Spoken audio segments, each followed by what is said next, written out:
Chaos. Wait. Oh, this might be a bit loud, huh? Okay, is the BGM okay, or should it be louder? Should it be less loud? Also, sorry for the long wait. Was a bit disorganized. Oh well, that happens. Oh good. Where am I? What am I? Who am I? Okay.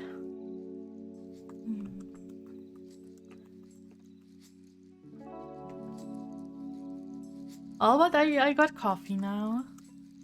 And I got tea. And I didn't bring any snacks. But I got coffee and tea. And myself. And my e-reader.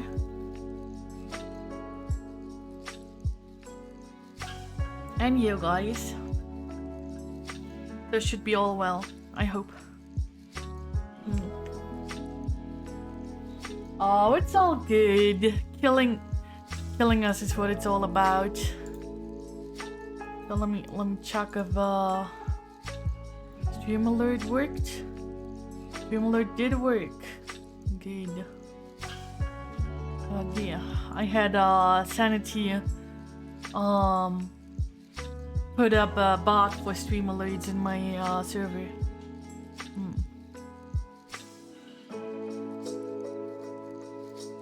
Okay. So we are at book 4. Oh, we can for book 4 death count is currently 0. Okay. So as I said, if oh oops, headpads are way off. Yes, headpads, thank you. If BGM is too loud, just tell me. Also, I should put this here so I can see you guys. Oops. Sound is fine. Okay. Hey, Hostaru! Yes, we can get bonus discipline number 3.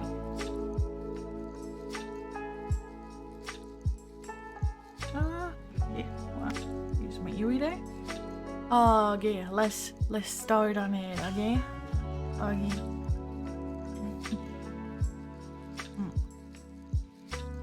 The Chasm of Doom. You are a lone wolf, last of the Kyloids. To the south of your homeland of Zamalund lies the rich but remote mining province of Roanan. When a regular shipment of gold suddenly vanishes, the king dispatches a patrol of his best cavalry to investigate the suspected theft. They do not return.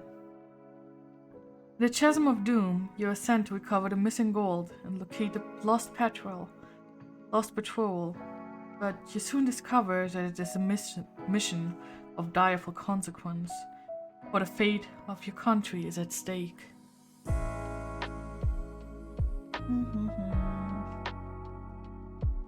Okay. Hope you had a good one in March Soul earlier. No, I got ranked down. It was going so bad I got ranked down actually. That happens, I can rank up again, it just will be a lot of work.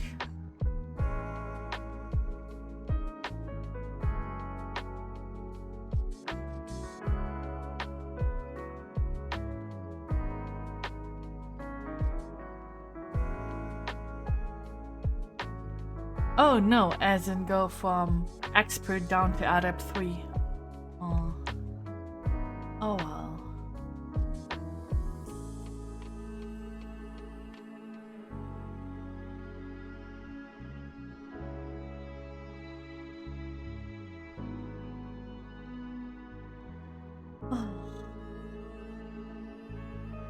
Oh, there we go with the rest of the story.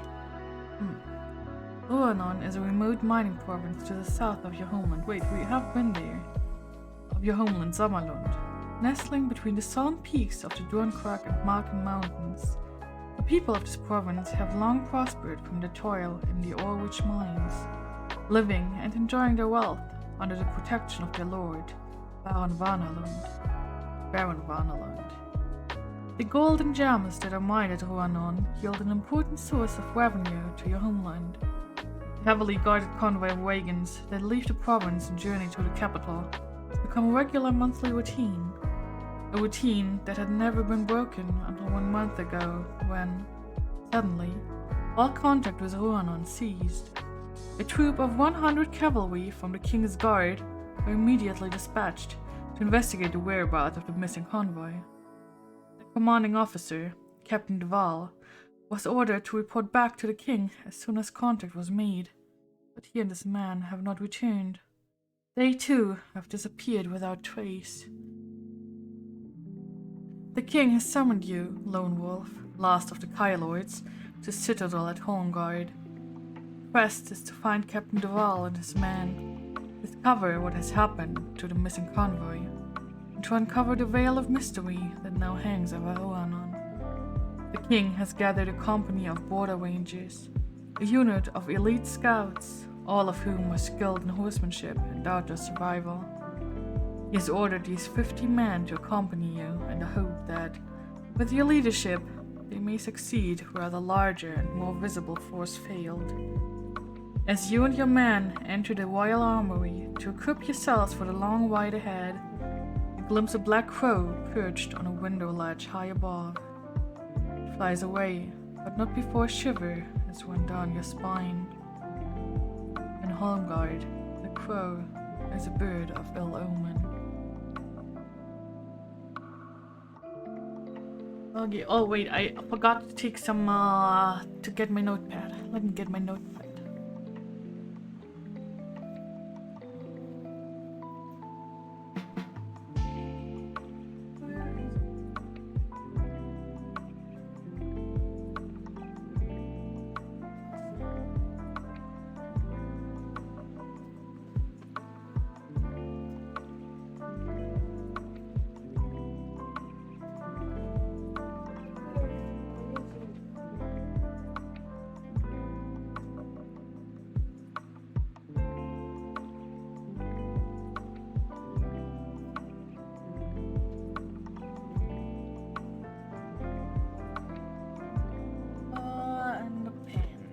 I'll just use one bit of paper.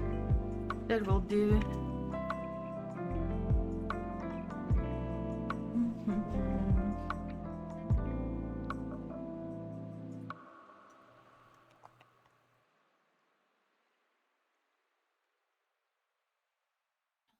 Okay. Good. Now. So, yes.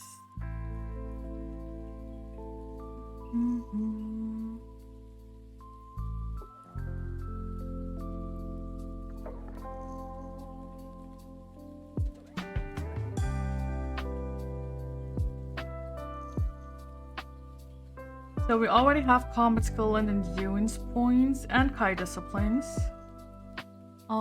But we will be having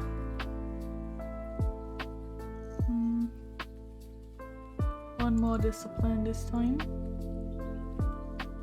I mean, you may also carry over any weapons and special items.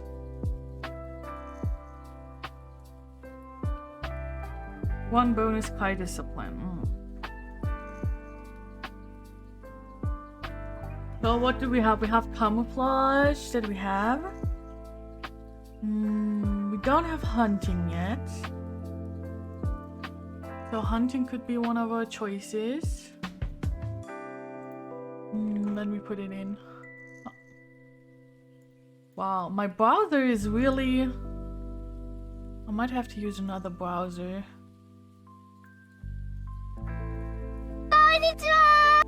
Here's Mignon. Okay, there we go. So hunting. We do have Sixth Sense. Do we have tracking? Yes, we do. We also have healing. Next we could have weapon skill.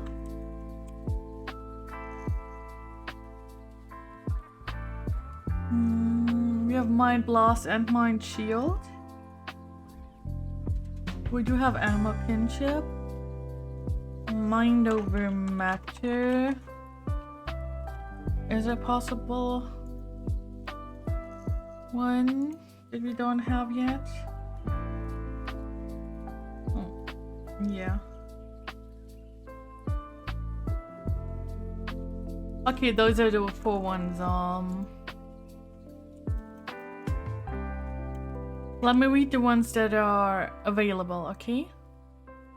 I don't know, Firefox is really slow today. It just takes forever, I don't know why, I don't even have that many tabs open. Okay, Mind over Matter.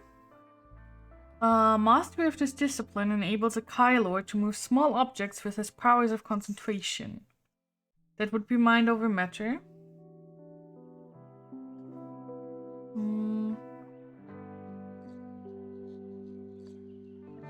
Weapon Skill. Upon entering the Kai Monastery, each initiate was taught to master one type of weapon. If weapon skill is to be one of your Kai disciplines, pick a number in the usual way from the random number table, and then find a corresponding weapon from the list below. This is the weapon in which you have skill. When you enter combat carrying this weapon, you add 2 points to your combat skill.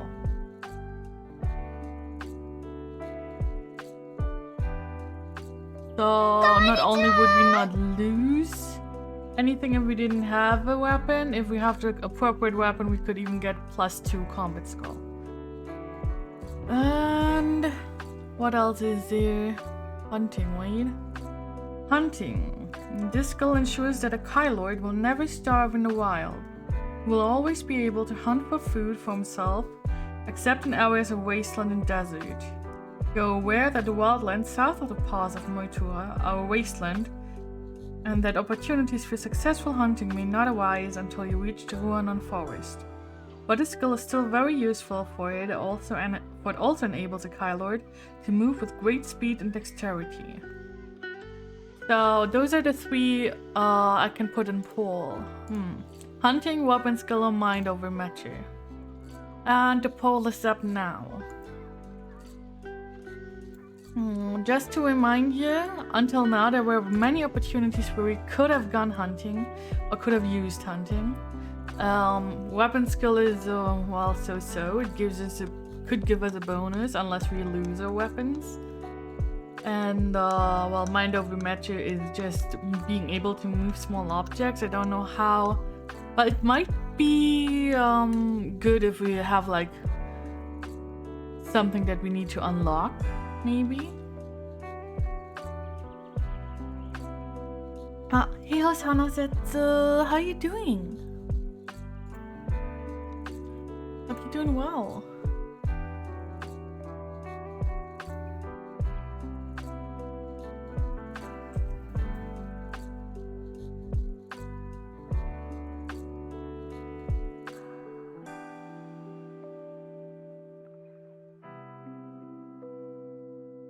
Hope you're doing well.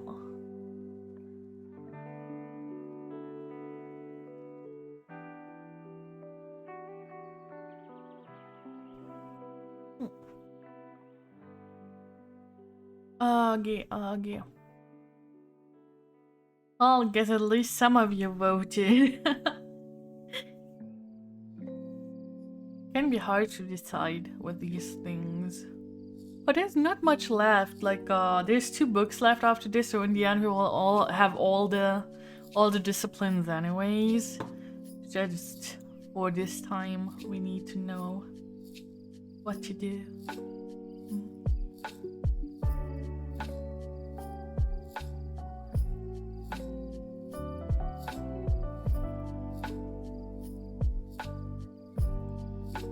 Okay, seems like hunting won.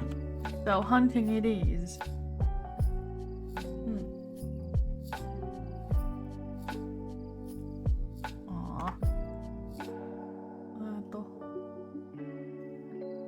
Let's see.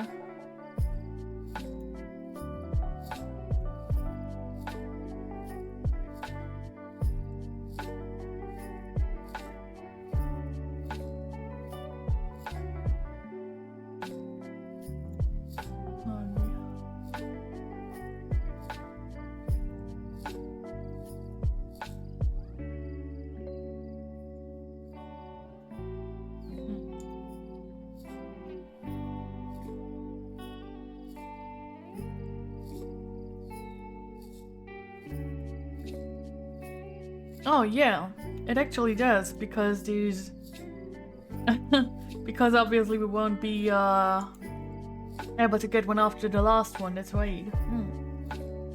So there's 2 more books, but we can only carry 1 more over. Hijos are metal, hijos. Okay, so we go with hunting. We have our endurance. We didn't lose much, except for a backpack last time, which is nice, and we will get a new backpack this time. Equipment. So we will get a map of the Southlands. Right. Where are we? Special items.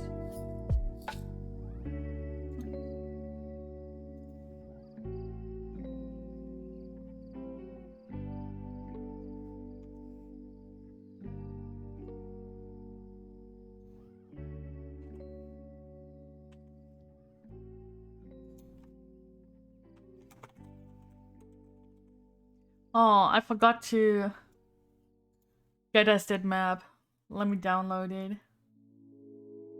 So, a badge of rank that you wear upon the sleeve of your tunic and a pouch of gold. Okay. Somebody can do R&T for gold.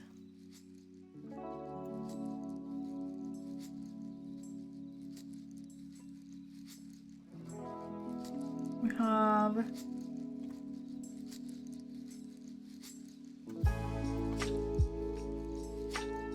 badge of rank.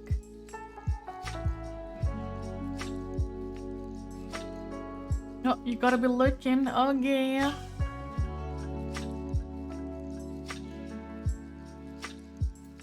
So if somebody wants to... Oh, actually there's 1 more book?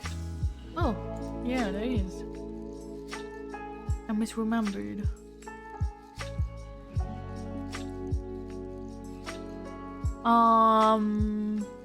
Yeah, as I said, would be nice if somebody was doing R&T.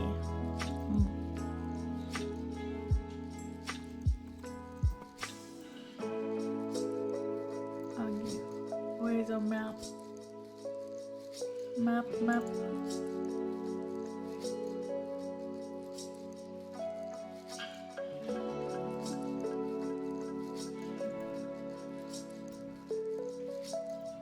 Here's our map for this time.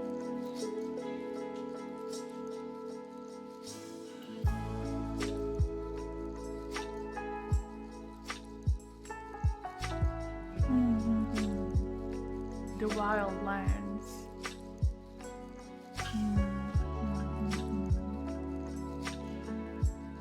Okay.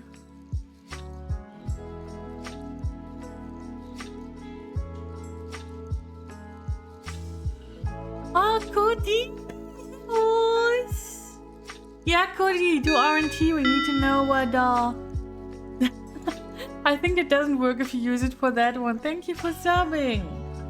4. We start with 4 gold. Okay. To the number you have picked total equals the number of gold coins inside the pouch. You will know.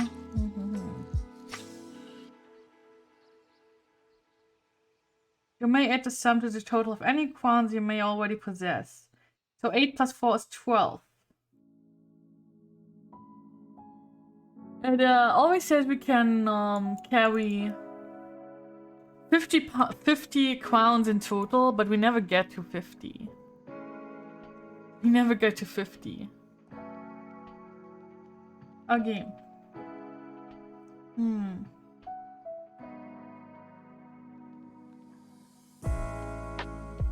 Wait, we may take up to 6 of the following.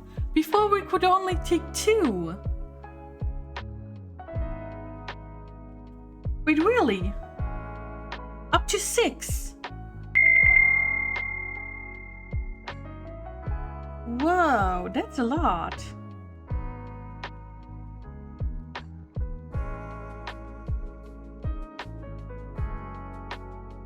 Whoa.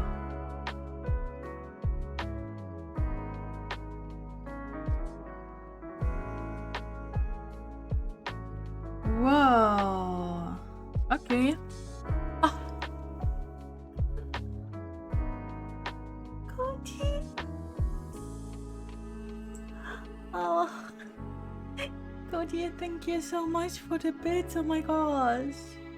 Also, what the heck? Why are sound alerts not working? Oh, thank you so much. Oh, I forgot to put them. Oh my god, I'm stupid.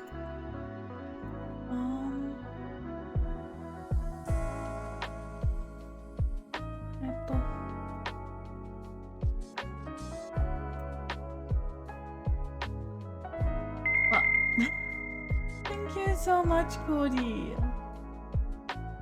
Oh, that's so many.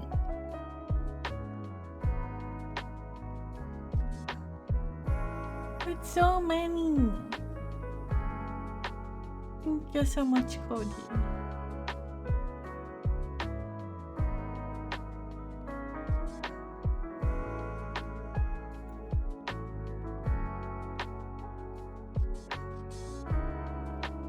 Wait, Cody, you actually got the 10k emote? Whoa. Wait, do I even have a 10k emote? Do I? I don't remember.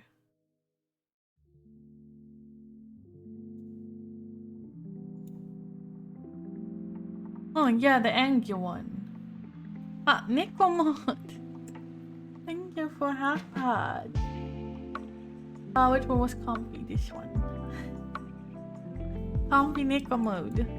Okay, so we can take a lot of stuff. 6 things. Before it was always only 2.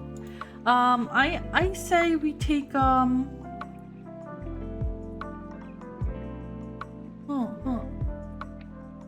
I say we take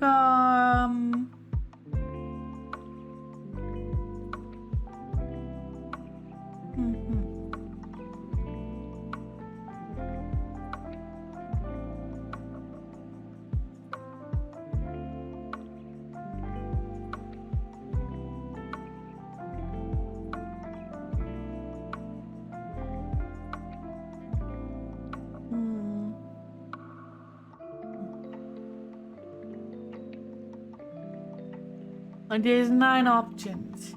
But what I am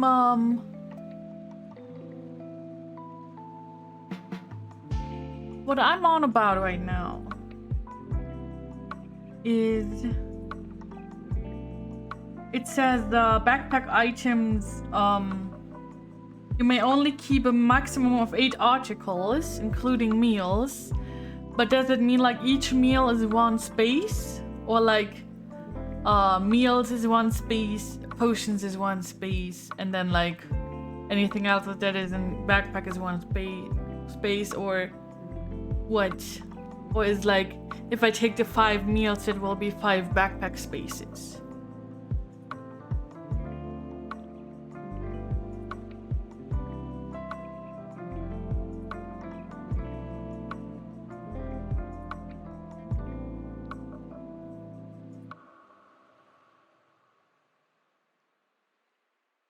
Each meal counts as 1 item, okay.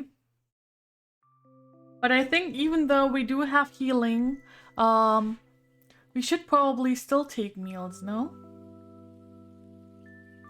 We already have a shield. I'm pretty sure we can have either or keep our leather waistcoat or put a chainmail waistcoat. But I'd say we take the chainmail waistcoat. And I do want for sure take meals and Lamspro potions. Wait, where's my backpack?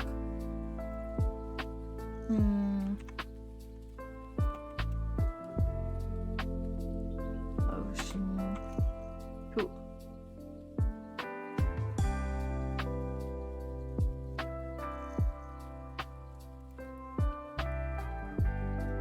We can put them past combat.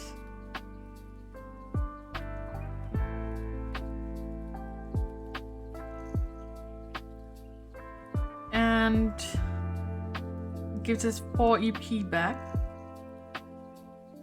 And then I want to give us meals. Meals. 5 meals. Oh, welcome back, Mena.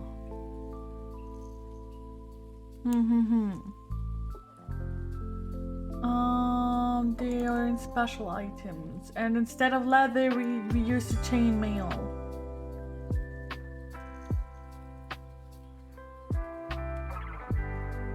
Gives +4 EP.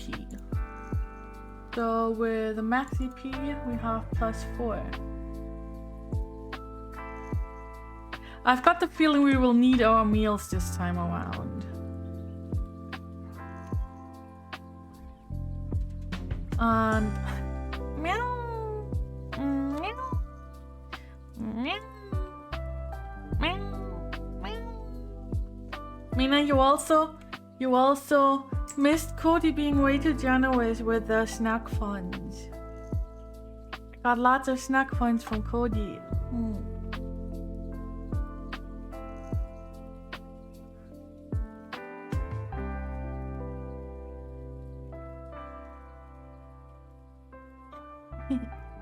Maybe I should make badges for cheers. Now that Cody, if you want, you can think of a badge you would like either like something small that's easily visible. And just write it to me or give me suggestions for a badge for bit badges in Discord, okay?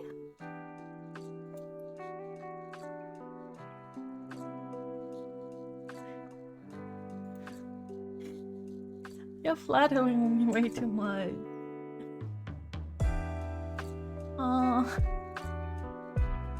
my gosh. Okay. So we could. Ooh, where did I land? What did I do?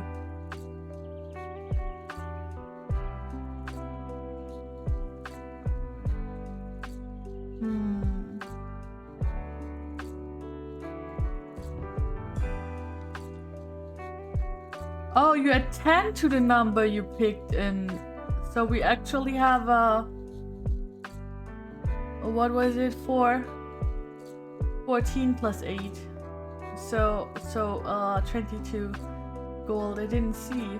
They are way more generous with everything in here. I've got a feeling that this adventure is gonna need a lot of meals and a lot of gold. Okay. So, do we take another weapon?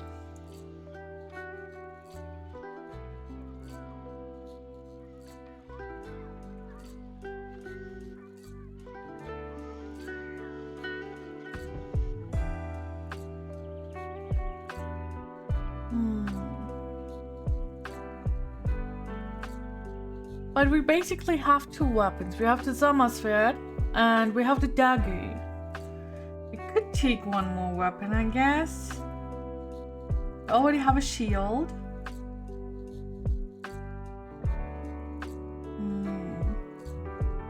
How about we also take a spear? And take 2 more Loungebow potions. And then I don't know what else to take. It doesn't give much. If we don't have weapon skull, what the weapon does is it leaves us at a normal combat skill level. If we don't have a weapon in combat, we get -4 to our combat skill. Sometimes we lose our weapons, but usually we lose both weapons at once, so I'm not sure how much good it does to have an extra weapon.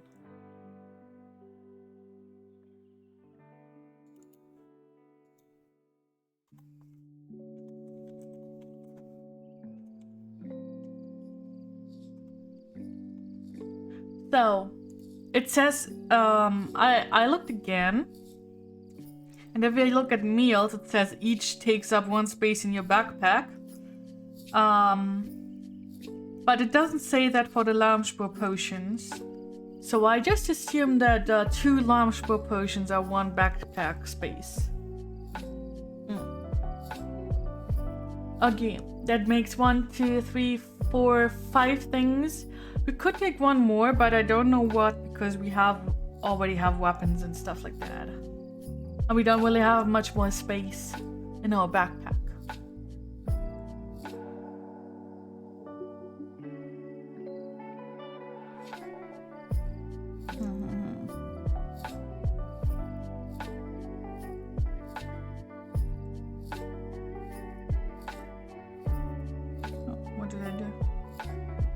What did I do? What am I doing today? I'm clicking on stuff and then I'm suddenly somewhere else. I mean, we can, but I don't have more space to put more stuff, you know? Or do you think I could take a second shield? But I can't fight with 2 shields. That would be ridiculous.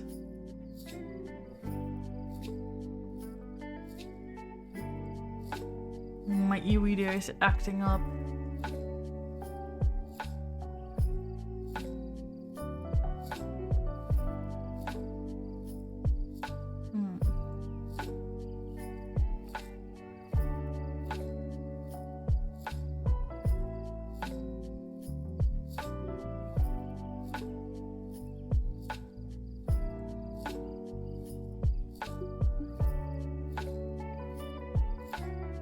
Okay, so we are at we started Initiate in 1, then we got Aspirant in 2, Guardian in 3, and now we are Warmorin or Journeyman. What?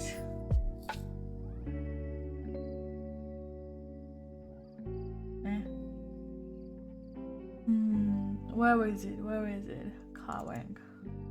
I don't know what it means. But I guess that's what we are. Again.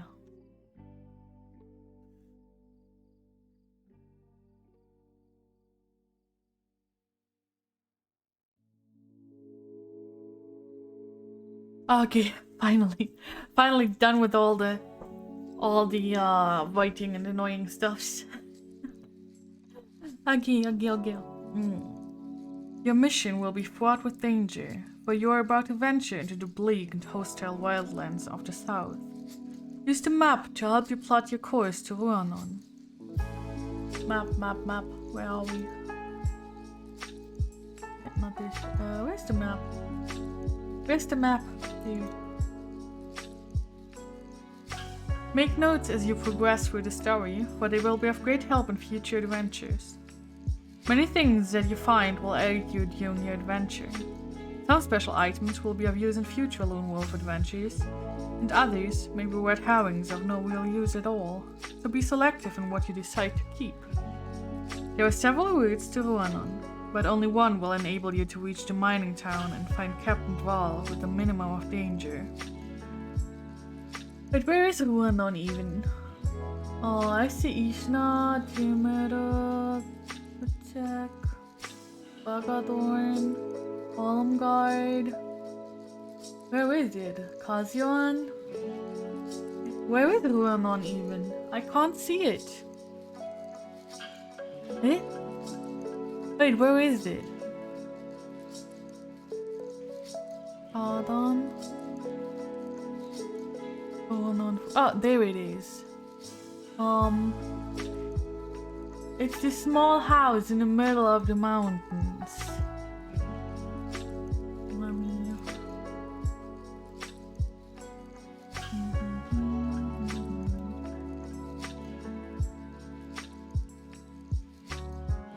Okay.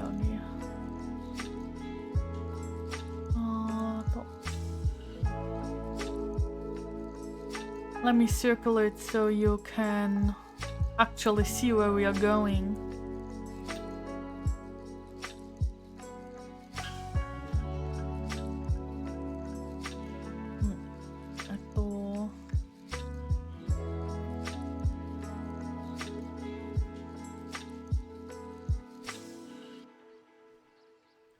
Where are we going? Dear.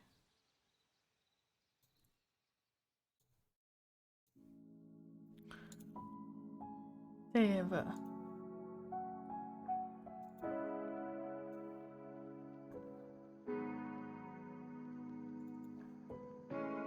Okay. There we go. Ah, Haruki! Thank you for hat pets. I'm getting hat pets. All good. I'm just behind the map. Okay, now you can see where we want to go. And we are in Holmgard, next to the compass on the map. Upper left. Okay. A wise choice of Kai disciplines and a great deal of courage should enable any player to complete the mission, no matter how weak his initial combat skill and endurance points score. Successful completion of previous Lone Wolf adventures is not essential for the success of this quest. Good luck. You still making art? Hidden hat pads hidden behind the map, yes. Okay, let's finally start the adventure.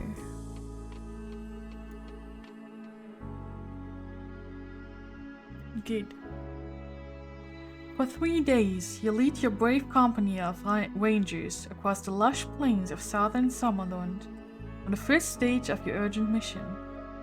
Flat, treeless fields surround you with a seemingly endless expanse of weed, so high that even though you are in the saddle, it reaches well above your knees. Your horses seem to be swimming through a vast yellow sea of corn that is only interrupted by an occasional track or group of isolated farmhouses. The southerners welcome your sudden appearance, but you only make the briefest stops for food and rest, neither wishing to risk becoming a burden, nor alarm these good people with your mission. By noon on the 4th day, you reach the pass of Moitura. Here, the plains give way to the broken foothills of the Dornkot Mountains. You soon reach a highway, the surface cracked and full of potholes, heading off towards the south. This is the notorious Ruanon Pike. South of the pass, the Ruanon Pike crosses 100 miles of open territory known as Wader's Road. So, it's probably... yeah. It's the street next to the mountains. Yeah. Bandit tribes from the wildlands and Giag warbands from the mountains of the west frequently ambush those who travel along the pike. The regular shipment of gold and gems from the mines at Ruanon have sometimes yielded rich pickings to these merciless robbers. Pointed flankers, you shout. Immediately, 3 groups of rangers peel away from the column and spur their horses to a gallop. You watch with pride as the expert horsemen take up their scouting positions to the front and side of the company. It's late afternoon when a ranger scout approaches the company from the west. He points towards a craggy outcrop where a thin spiral of wood smoke betrays a hut hidden beneath the overhanging rock. If you wish to investigate the hut, turn there. If you wish to ignore the hut and continue on your ride along the Ruanon Pike, turn there. Oh, this is our first one, our first choice.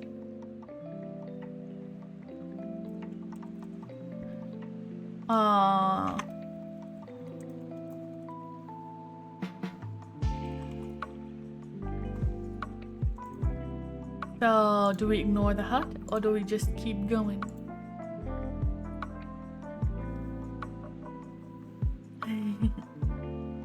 I mean, preparations always take time. Hey, Hoshanya!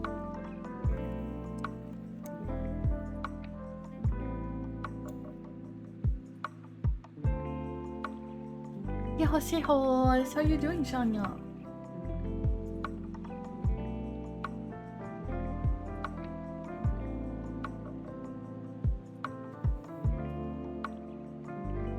Don't forget to vote if you are on your PC.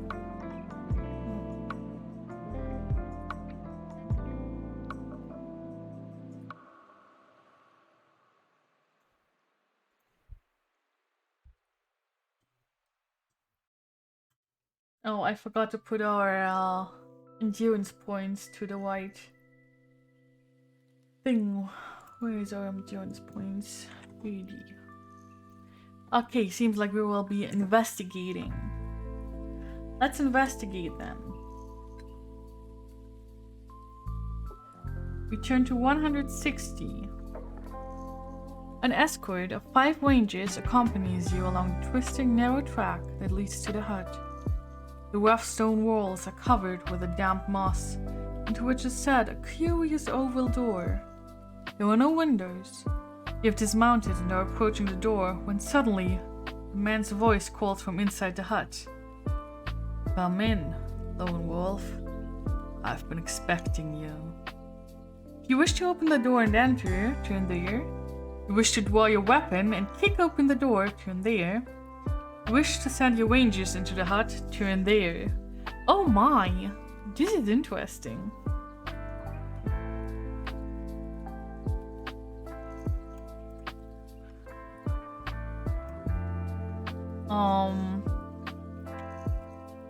Enter.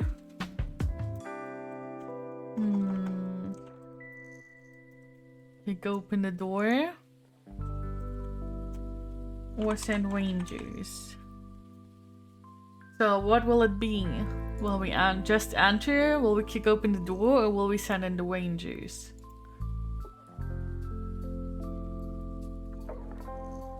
Please remember, stupid is our middle name.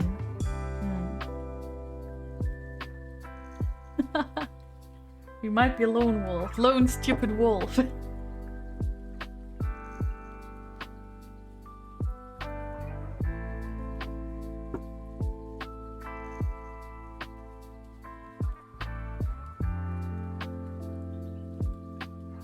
Also, remember to hydrate everyone, alright?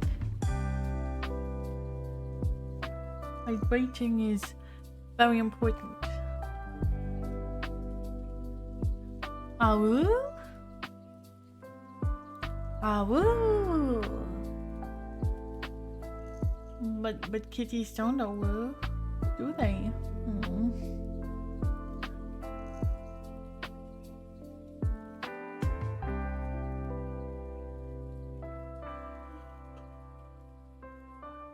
Oh, sure.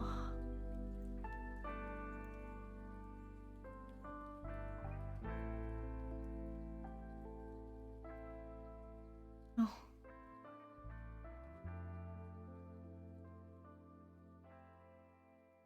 Am I feeling a bit sleepy? Yes, I am. Oh, we just enter like a normal human being? Wow, unexpected.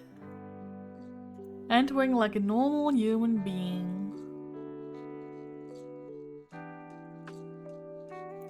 Okay, that we shall do then. Return to 84. I said 84. In the dim light of the interior, you see an old man seated at a table.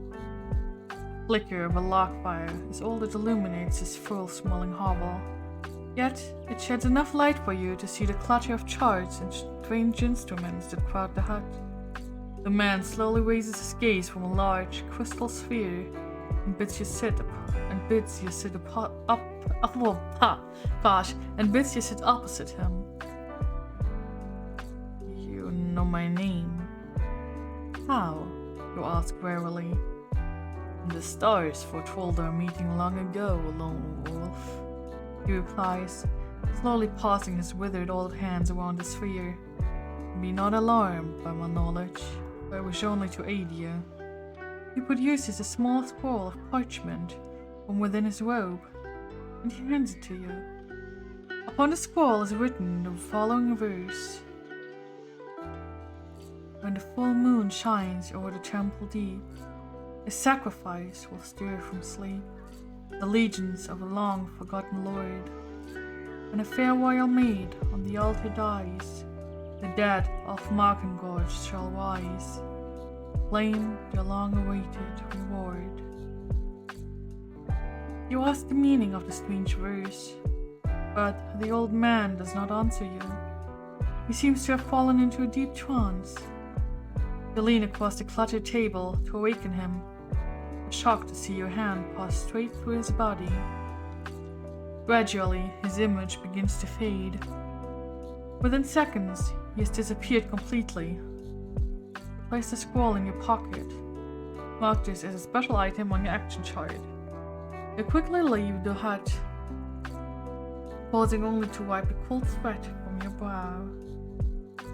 Oh my, okay. So we got a scroll with a weird, verse. Okay.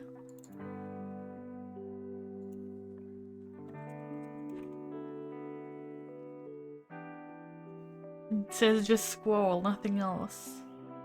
Who needs to know that I have my dagger drawn hidden underneath my coat?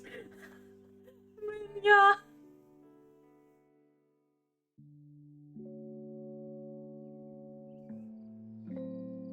What the heck?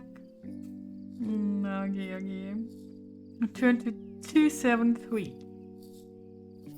You have ridden less than 5 miles when you see a group of wagons on the highway ahead. They are painted in a gaudy mix of bright colors and drawn by teams of oxen. A huge tasseled banner flies above the leading wagon, which bears the following proclamation. The famous Sargia players, troubadours to the imperial courts of Magnamund. If you wish to stop...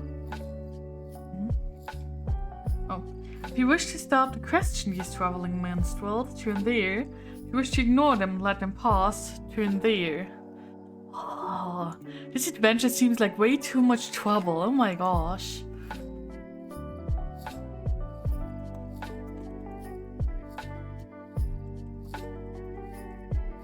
I mean, hello, we are lone wolves. Do we even want human interaction if we can avoid it?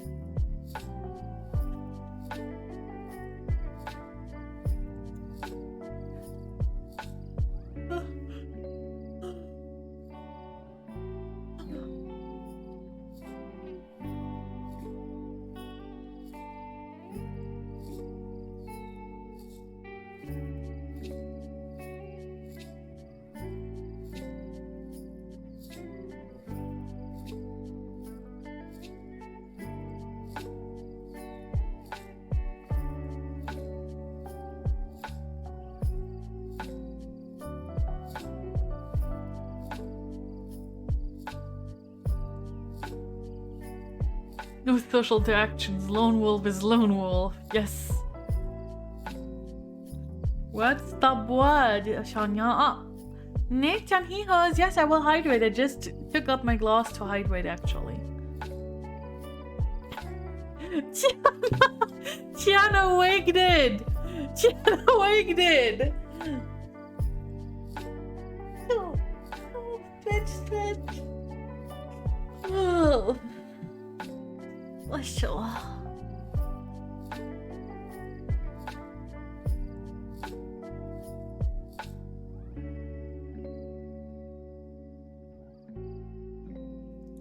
Stretch.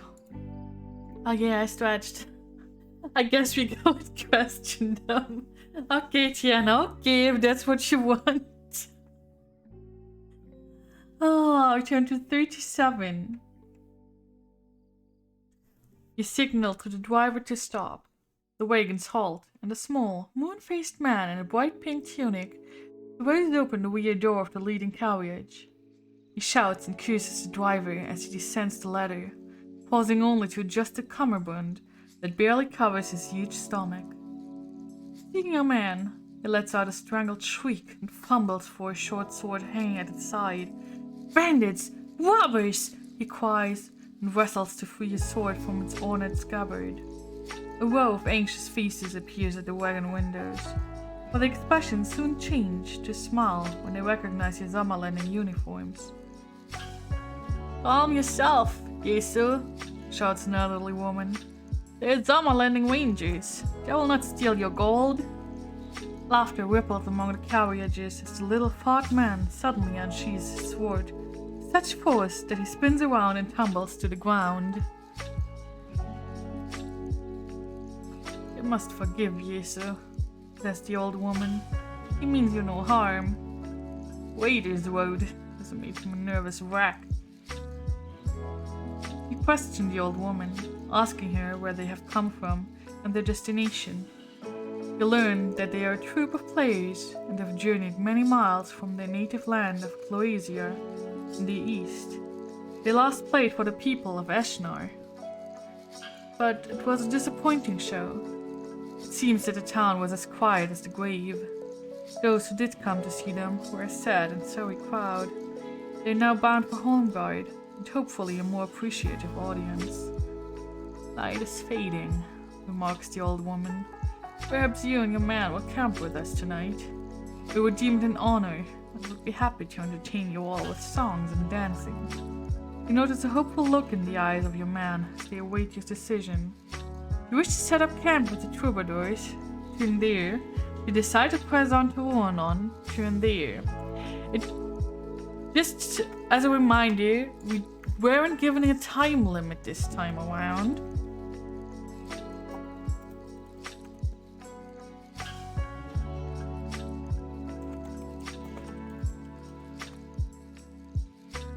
So that's something, I guess.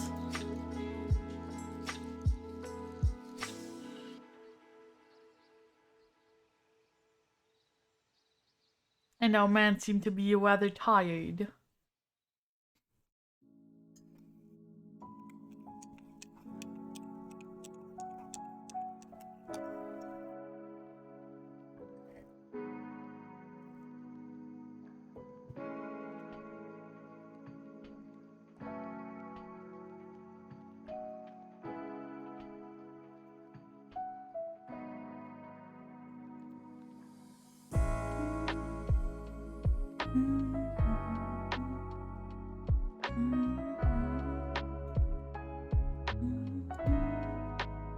Yes, yes.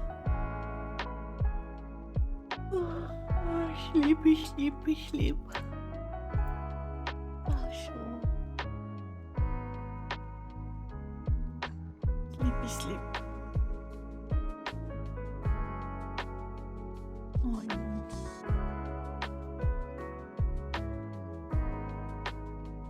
It's a oh no. Oh no. Oh no. Okay. Even number choice 1, uneven number choice 2. Even choice 1. We set up camp. Okay. That we shall do then. Return to 182. I said 182. Oh my gosh. Stupid e-reader.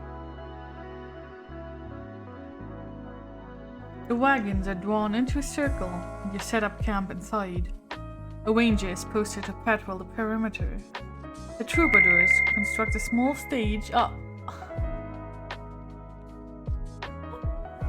Tiana, what? You're not supposed to use those. You're not supposed to buy bits, Tiana. Honestly. You're not supposed to buy bits. I will tell on you. I will tell on you.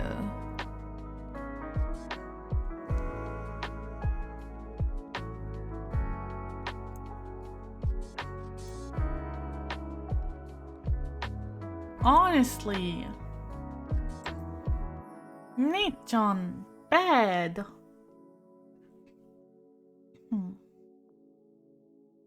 The troubadours construct a small stage onto which strides... Tiana! No! Bad Tiana!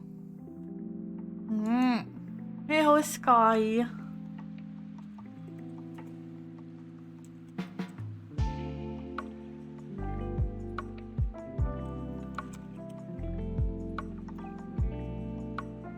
Tiana knows why she's not supposed to.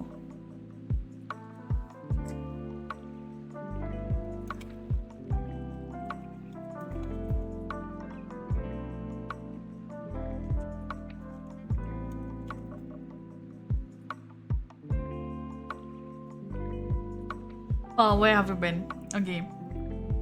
Troubadours construct a small stage onto which strides Chasm. He calls for silence before announcing the title of the play. The brave warriors of Zamalund. A choice that meets with the hearty approval of your man.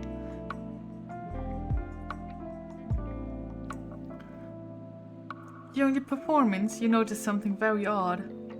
Not only is one of the actors using a real sword, but it is a type of sword only issued to officers of the Zomerland cavalry. After the play, you approach the man to question him about the sword. He looks at you nervously and makes a dash for the darkness of the perimeter wagons. You wish to give chase and have either the kite discipline of tracking or hunting to and there. You do not possess these skills, but still wish to give chase to and there. If you decide to let him go, return to your man by turning to there. Yeah. Oh wait, this is Otto. Paul, new one. Yeah, suspicious.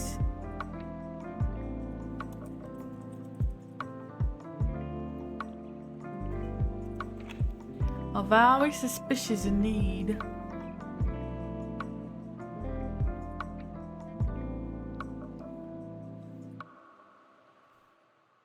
We have hunting and tracking. Yes, we do. Also, Tiana, you know you're not supposed to.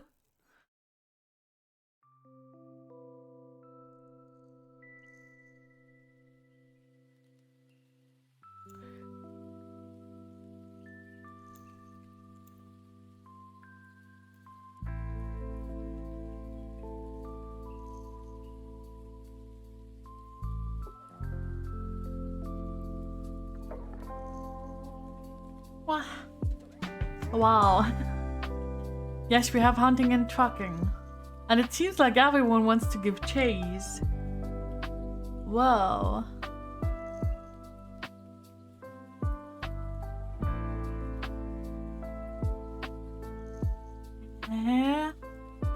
Yeah, we can't let him get away with that, right? So we turn to 332. Although the wagons are shrouded in darkness, your Kaistens revealed to you the actor's hiding place. You climb the ladder at the rear of a large caravan, push open the door with your weapon, and enter. Turn to 222. Time to die. I totally forgot. I totally forgot that's what the stream title says.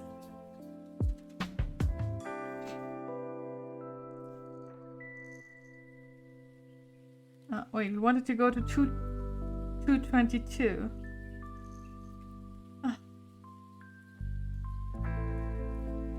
Door number sections.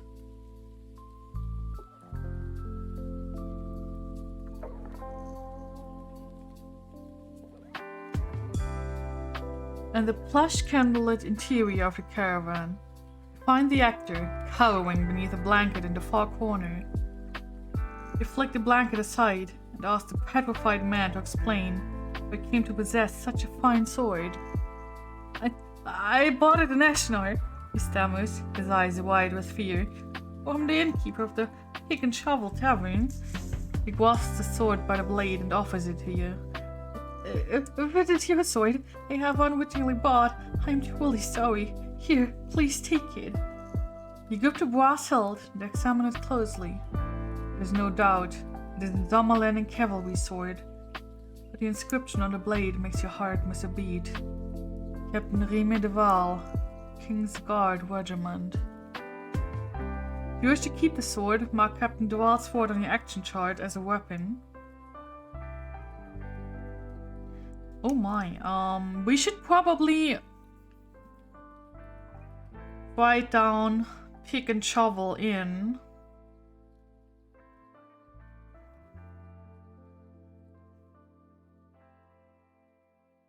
And we should take the sword. Let's let go of our spear and take the sword instead.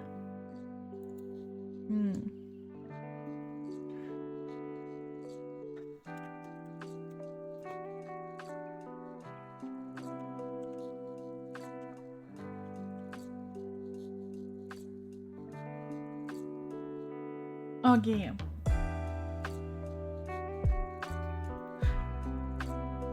Return to 165.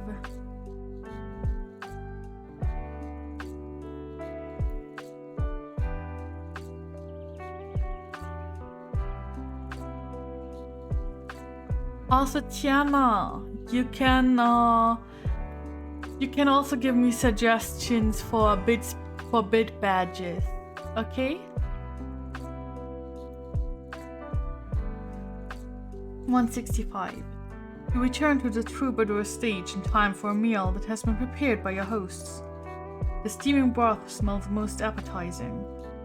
You wish to accept the meal turned there. If you decline the food, you must now eat a meal from your backpack or lose 3 endurance points.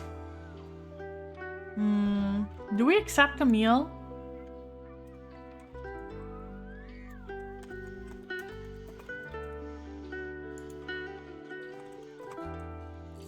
Do we accept the meal or are we rude AF?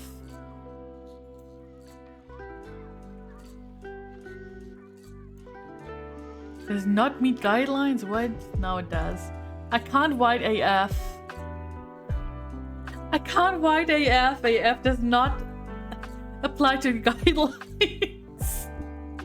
Like, what? Just AF does not apply to the guidelines. What?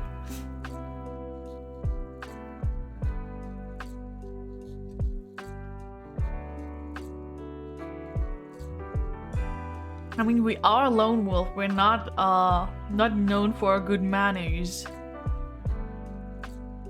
We only eat what we have hunted, killed, and cooked ourselves. I mean, we got the meals we have right now from the king, right? Minya.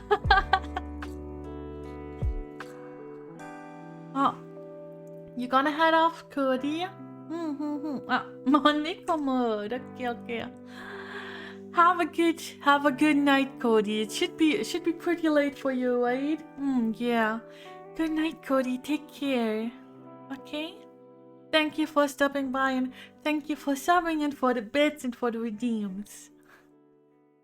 See you next time, Cody. Bye-bye.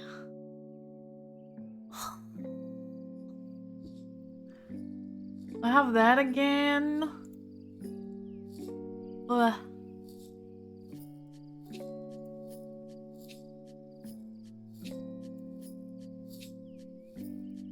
You know the drill. Even is choice 1, uneven is choice 2.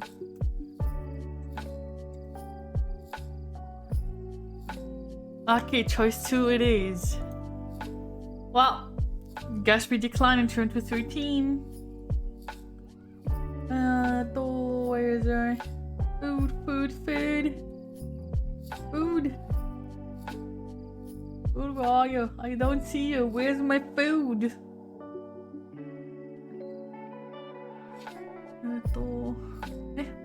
I can't find the meals. Meals and pouch, there we are. 4 meals left.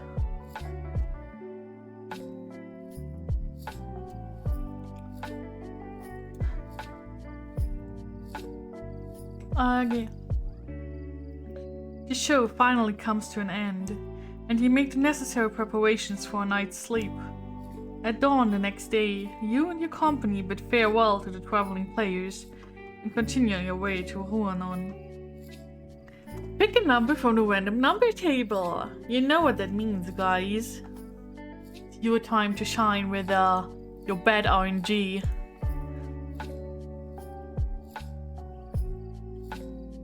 Oh, Minya is fastest.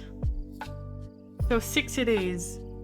The numbers 5 to 9 turn to 25. After journeying through the rich wheat fields of southern Sommerlund, the view that lies before you now looks especially bleak and colorless. The landscape is flat and desolate, only relieved here and there by a ragged copse of stunted firs, a mound of broken earth. You've entered the wildlands south of the Pass of Moitor and cannot use the kite discipline of hunting to hunt for food in this desolate area. During the afternoon, storm clouds gather above the peaks of the Dorncrag Mountains to the west, and the roll of distant thunder warns of imminent rain. It is early evening when your scouts find the ruins of an old temple less than a mile from the highway. You wish to set up camp for the night in the shelter of the ruins. Turn there, If you wish to avoid the temple and continue, turn there.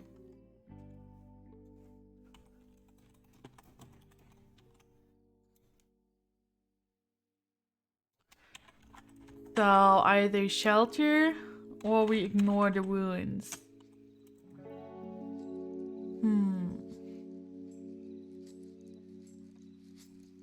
So, I mean, it is ruins. Who knows what we could find there, right? We could find our death there. We could also find treasure there. Who knows? Who knows?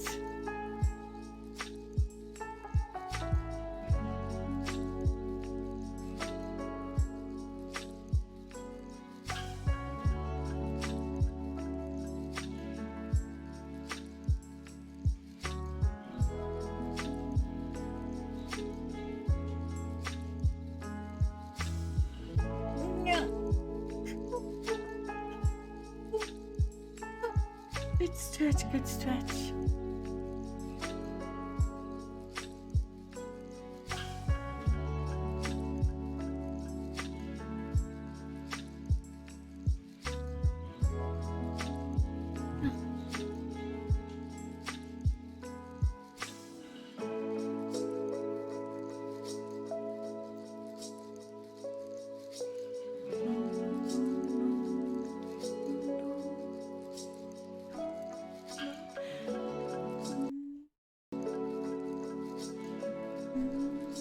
Oh, shelter.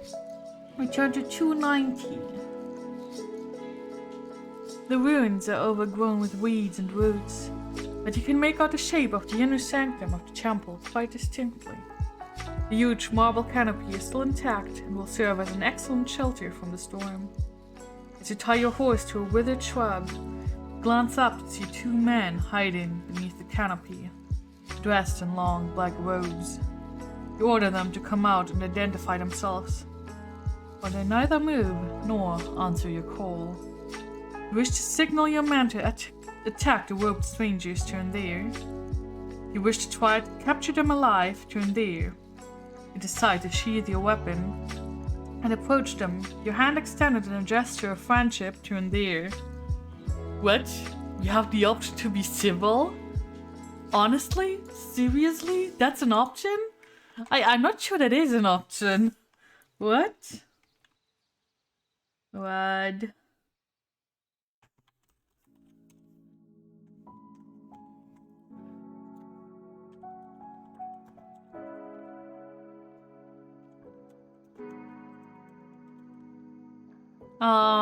Before you click on attack, please remember they might have valuable information for us. Okay, that's all I wanted to tell you. Go and vote. Go and vote whatever you think. What the heck is with these choices? How the heck are we supposed to be friendly?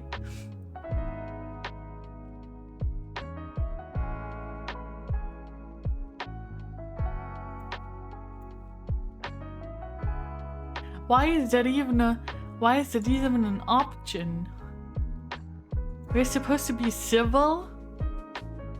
No way. No way. Might have something useful. Their plans. Right, Haruka, you right? They might.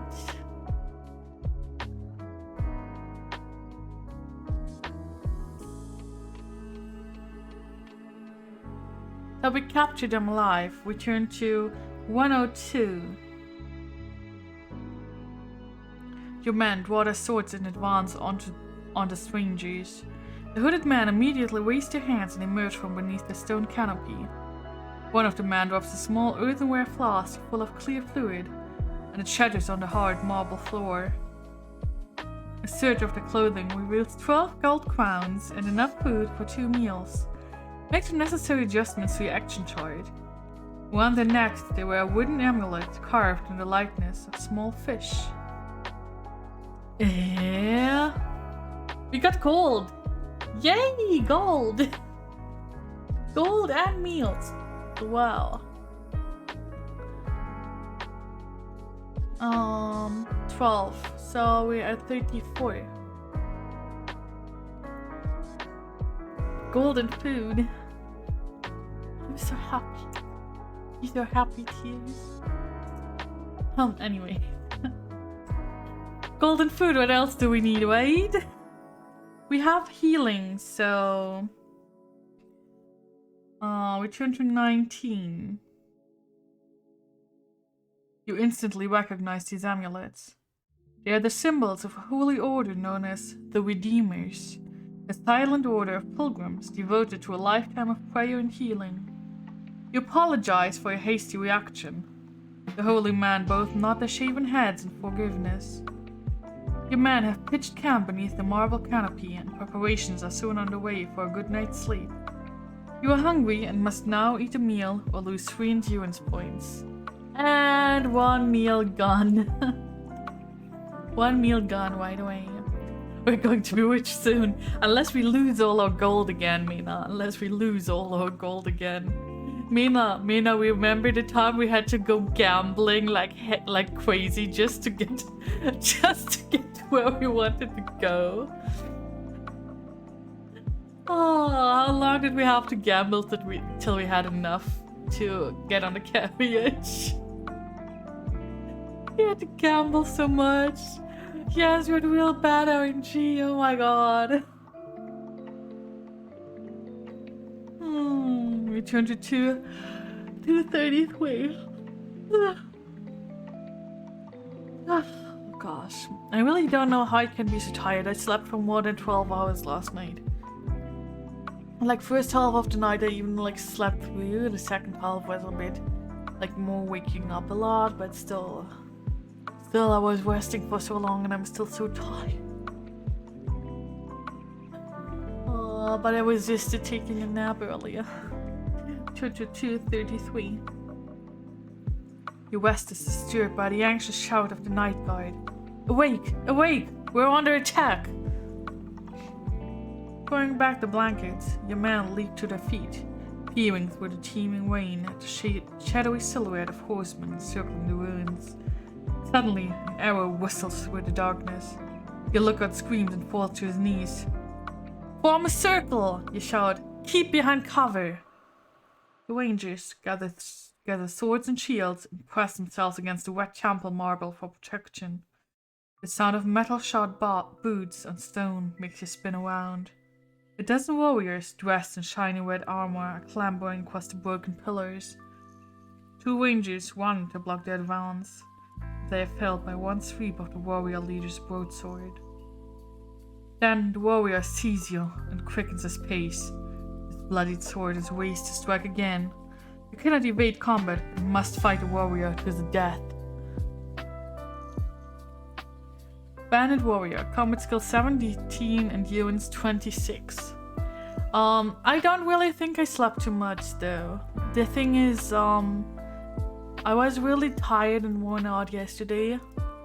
And I didn't get a lot of sleep, and then was out all day, right? And I had to, since we were driving in a car for so long, I had to take meds against car sickness, and those make me tired too. And all in all, I'm very sleepy these days. Like, I'm kind of fatigued, but yeah. I just need a whole lot of sleep these days, and I don't really know why. I'm not feeling too well these days. Oh, yeah. But yeah, we shall fight. So we have combat skill 11 plus 2 with our shield. Plus 8 with the Zama Sword. And plus 2 with our Silver Helm. And plus 2 with Mind Blast. So we have 11 plus 8 plus 2 plus 2 plus 2. Wow, that's a lot. So we have 19, 21, 25. So the combat ratio is 8.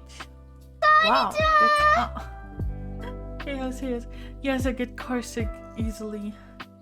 It's not as much of an issue right now since I don't have to commute by bus anymore.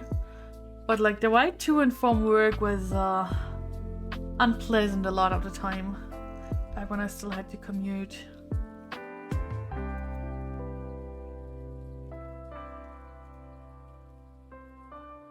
So we have 30. Combat ratio is 8. And enemy has 26. So who wants to go first? Who wants to go first with R&T?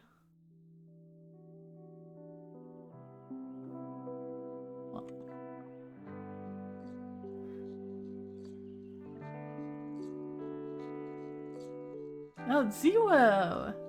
8 and 0. Instant kill! Instant kill! Wow, new hero! Yes, 0 is the best. We instantly killed our enemy.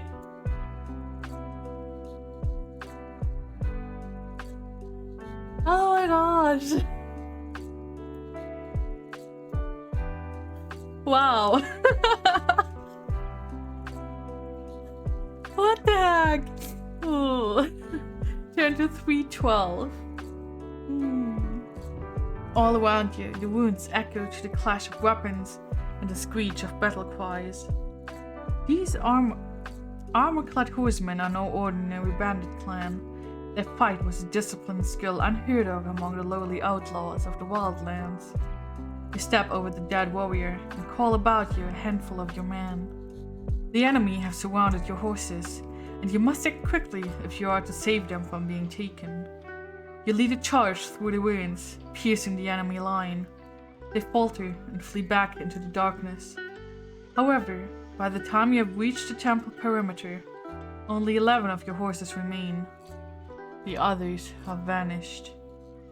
After much thought, you decide to choose 10 rangers to continue the mission with you, sending the remainder of your company back to Sommerlund to report what has happened. As the gloomy light of dawn gradually fills the sky, you and your chosen companions bid a sad farewell to those who must march back on foot.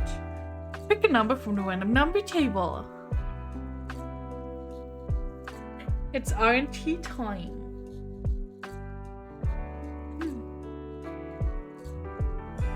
I think Shauna still can't probably. Shauna, you're still occupied, aren't you? You're still on TV. Probably, right?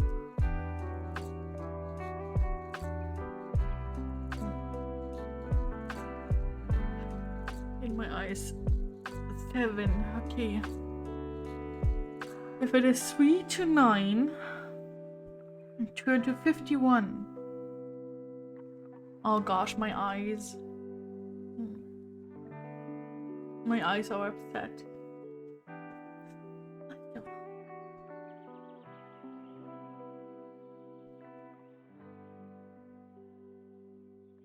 Okay. 59. I said 59. Stupid e-reader. Come on, you stupid thing. Gosh. Okay. You've been riding for over 4 hours when you see a flock of birds. They are black and very large. They're swooping around the brow of a distant ridge. If you have the kind discipline of animal kinship, turn there. Okay, we ignore the other options and use animal kinship. We turn to 227. You identify the birds as carrion crows, a despicable breed of wildland scavengers. Whenever a creature lies dead in the wastelands, you can be sure to find a host of these loathsome predators. If you decide to take a closer look at what they are eating, turn there. If you would rather ignore them and continue your ride, turn there. You redeemed? Oh, yeah, you did. Are you on PC now?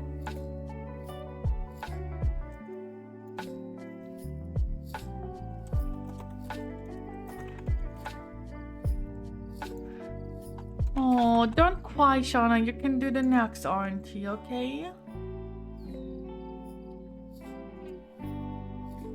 I Yes, I will use it for next time we need it. Aw, Shana, you're cutie. There's a poll up. If we take a closer look or ignore it. Who knows?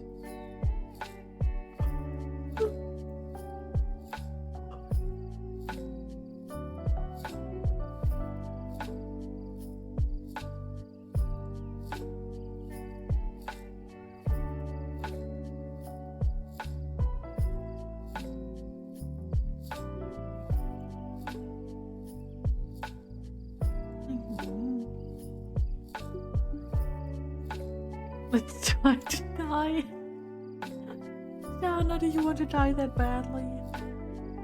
Really? Do you really want to try dying that badly?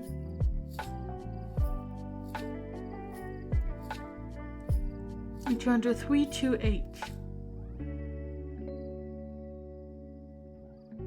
As you reach the top of the ridge, a gruesome sight meets you. The bodies of men and horses lie sketched across the shallow valley ground, the bones picked clean by the scavenging crows. You hear the gasps of horror as your men recognize the armor and tattered white uniforms of the skeletons. For they were once your countrymen, Sommerland and guards of the king's cavalry. They must have died in battle, for the corpses of bandit warriors lie entwined among them. 40 brave soldiers, nearly half of the squadron that left Holmgard 1 month ago, now lie before you. And it is with heavy heart that your men set about a grisly task of burial. To ride away from this valley of death, you're comforted only by the knowledge that Captain Dval was not among those you buried.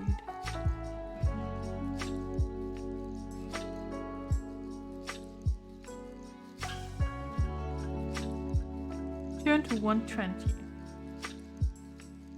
After many hours of riding, you reach a highway junction. You have left the wildlands and may once again use the high discipline of hunting to hunt for your food. A large signpost indicates 2 destinations, to south to Ruanon, 60 miles, and east to Eshnar, 40 miles. You wish to continue south to Endir, decide to go east to Endir. So, what do we know? We were sent to go to Ruanon, but we were also sent to find Commander Dval, right? The info that we got is that Captain Dval's sword was purchased in Ashnar to the east. So... Ashnar...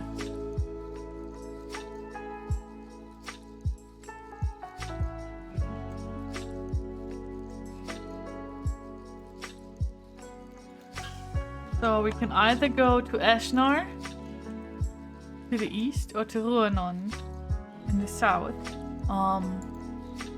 But we might have a better chance of finding out what happened to Captain Dval in Ashnar.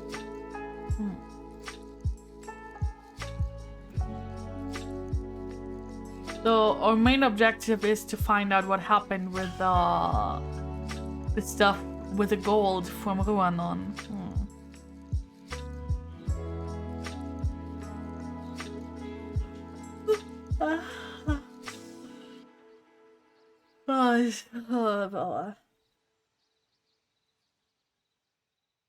Maybe I should have taken a nap after all.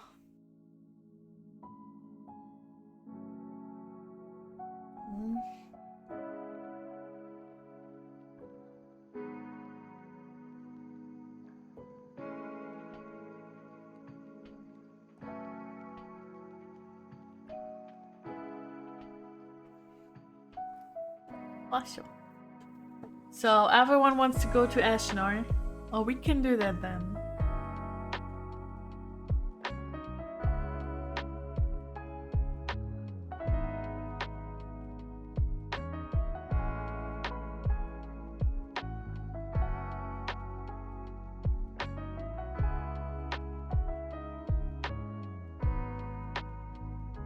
Okay, we go east.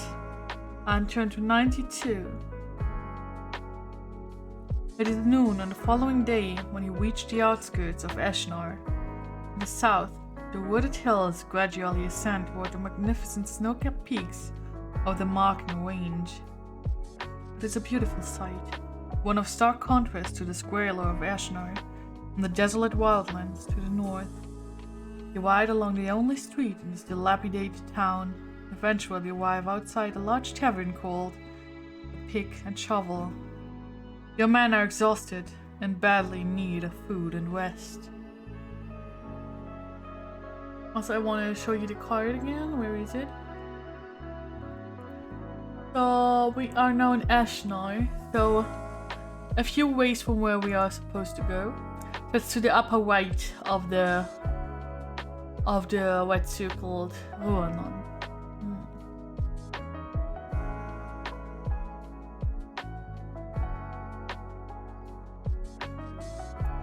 Okay, we can use Kai Discipline of Sixth Sense here.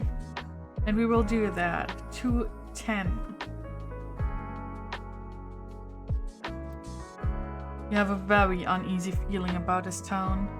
So far, you have only seen women and children shuffling along the street.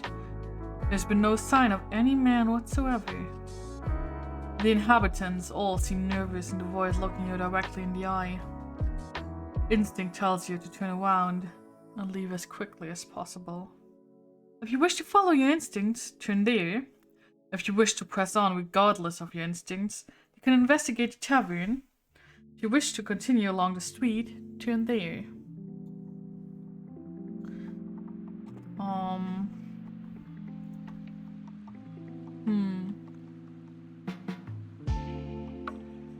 Huh.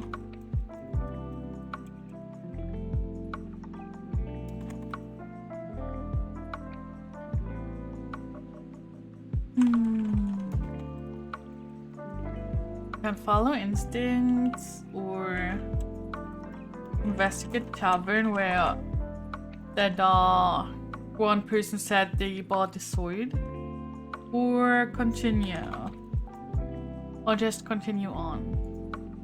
3 choices this time. I hope we are all ready to die. Right? We wanted to die, right? Did we not want to die? Do we want to be scared? Do we want to be scared of cats and follow our instincts and just turn back?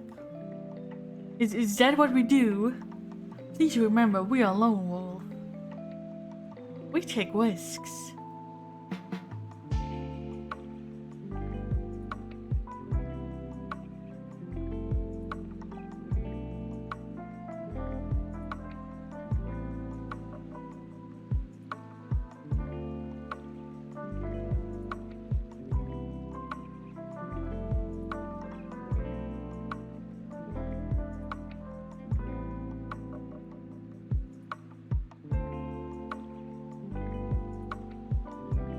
Oh, okay, so we go and investigate after all. If you wish to press on regardless of your instincts, you can investigate the tavern by turning to 132. Your men tether their horses and follow you into the tavern. An old woman stands behind the bar, her face taut and lined as if in pain. She wears man's clothes, a shirt and checkered trousers. The tavern is empty, but the tables are covered with ale mugs, many half full of beer. If you feel uneasy about the tavern, wish to leave town, turn there. If you wish to question the old woman, turn there. Yeah. I see the Kunmo tavern. It's okay. We investigated the tavern anyways.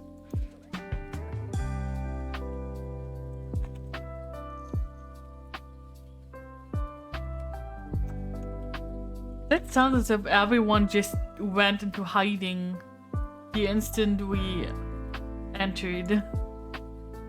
So do we leave or do we question the old woman? No man, we're gonna get 8. We're gonna get 8? I don't think we will be getting eaten. Yeah, what? What are you talking about? Sana, what's that supposed to mean?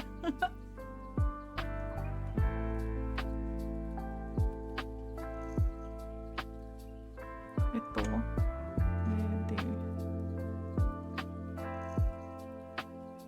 What's that supposed to mean, Sana? We need answers, not stairs. Yes, yes, yes. Man eaters. Oh, okay.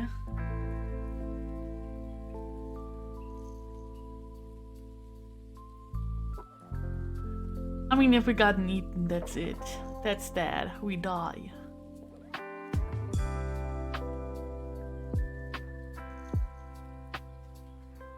Okay, we questioned the old woman.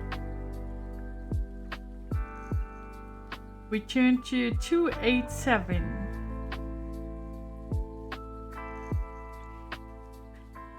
Somebody here is a scaredy cat. Always taking the less risky approach. You've barely taken a dozen steps when the old woman drops to the floor.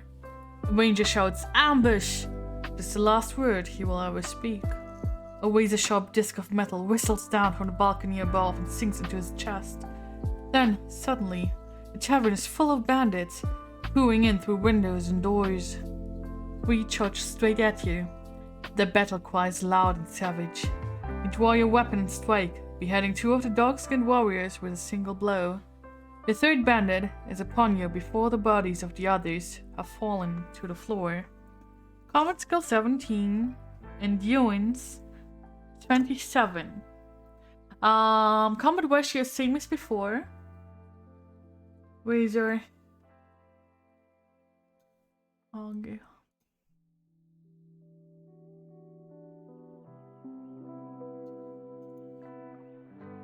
They have 27. And we take the 8 that Shauna did before. Shauna did an 8. 8. Enemy loses 16, we lose 0. So enemy down to 11. Hey, how's Moni? Moni, do you want to do R&T right away? Here's Moni Kitty. Moni Kitty, Moni Kitty. What's your horse? 2. 8 and 2. Enemy loses 8, we lose 3. 11 minus 8 means 3. 30 minus 3 means 27.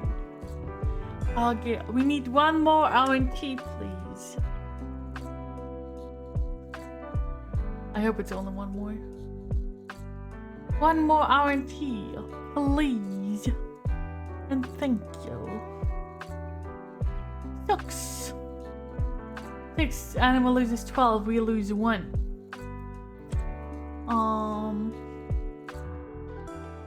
Yeah, enemy is dead. Enemy is dead, we did it. We turn to 75 because we won. No sooner has the first warrior collapsed when another is attacking at you from the side. As you turn to face him, a spear thrusts gashes your left arm and you lose 2 endurance points. You recoil in pain and, in the crush of battle, you slip and fall to the floor, which is already strewn with bodies. Then, you glimpse an open door and crawl towards it. We need an R&T. Please.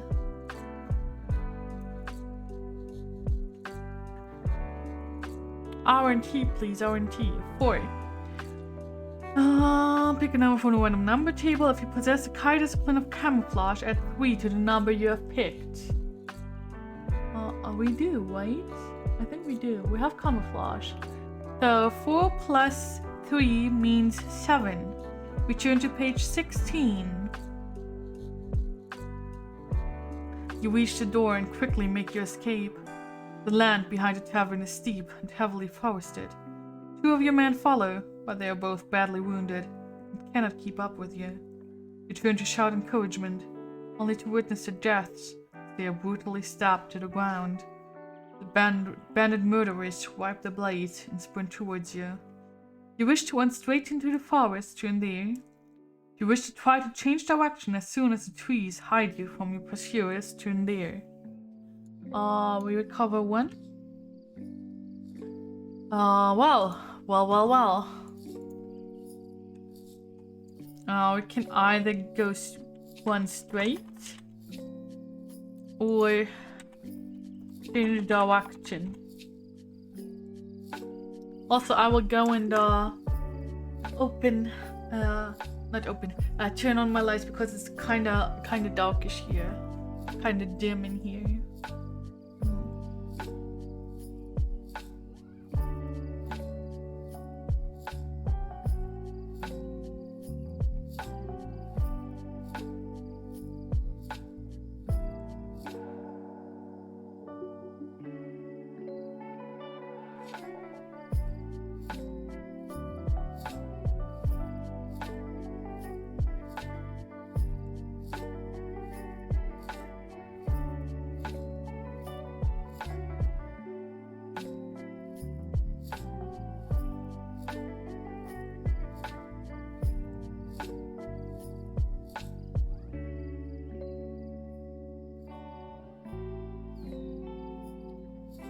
I also got a good stretch while I'm here. You all want 1 straight? Okay, we turn to 1, 2, 3. Onward and upward. You claw your way through the wooded hillside. The throat is dry, your heart is pounding, though it is about to burst. But you dare not slacken your pace.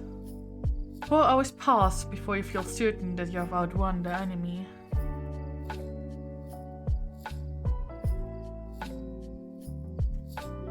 It is nearly dusk when you chance upon a narrow, steep-sided valley, carved from the hillside to afford access to a mine tunnel.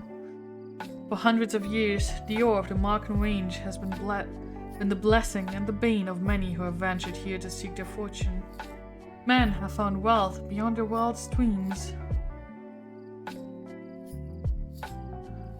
Oh, where are we? But also men have perished without trace in its labyrinth of cold, dark tunnels. You examine the mine entrance. You know that if you can find a major passage, you could trace your way to one on itself. At the entrance, you find a discarded wooden crate containing 6 torches and a tinderbox. The mines are dark, and you will need to use at least 1 torch to light your way. You can take as many additional torches as you wish. But remember, each one counts as a 1 backpack item, so be sure to make the appropriate changes to your action chart. Enter the mines by turning to 315. And it also says unless you already possess an alternative means of relighting the torch later, another tinderbox or called a fire sphere, record this tinderbox on your action chart as a backpack item. It is not necessary to record with a 1 lit torch on your action chart. Okay, we recover 1 more. Wait, do we have a... Oh damn it, we don't have a fire sphere. We currently have 7 backpack items. And I say we ditch 2 of our meals. Let's ditch 2 of our meals and take the tinderbox.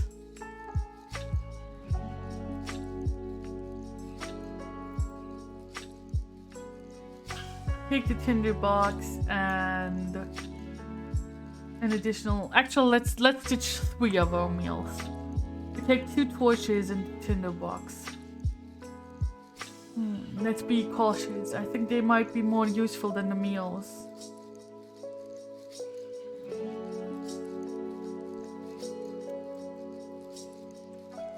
Tinderbox. Torch.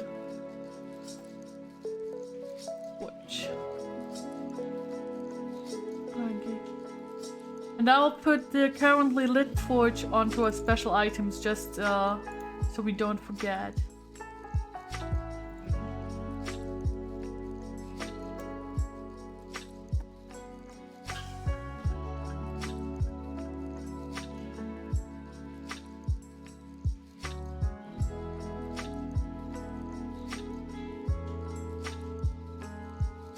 I got it too, Moni. I remember the first time I volunteered at the local anime convention. We had to sing that on stage. Like all the volunteers were tied together with a rope, led on stage and made to sing that. That was wild. We only did it at one time though. Yeah. Yes, what is it, Shana? We turn to 3:15. By the way, we do not have a choice. We do not have a choice. We have to enter the mines. Yes, Haruki Anime Convention. We have one in my hometown every year. But this year, like the last 2 years, it wasn't held. And this year, I won't be able to go. Because they literally changed the plans. Normally it's the first weekend of October. And like literally 1 week after I sorted everything out with my co-workers regarding vacation times and getting the okay that I could take first week of October off. Literally 1 week after that, they changed the time of the convention to first weekend of September instead this year. So I can't go this year. But oh well, nothing I can do about that. No, we cannot eat the diamond.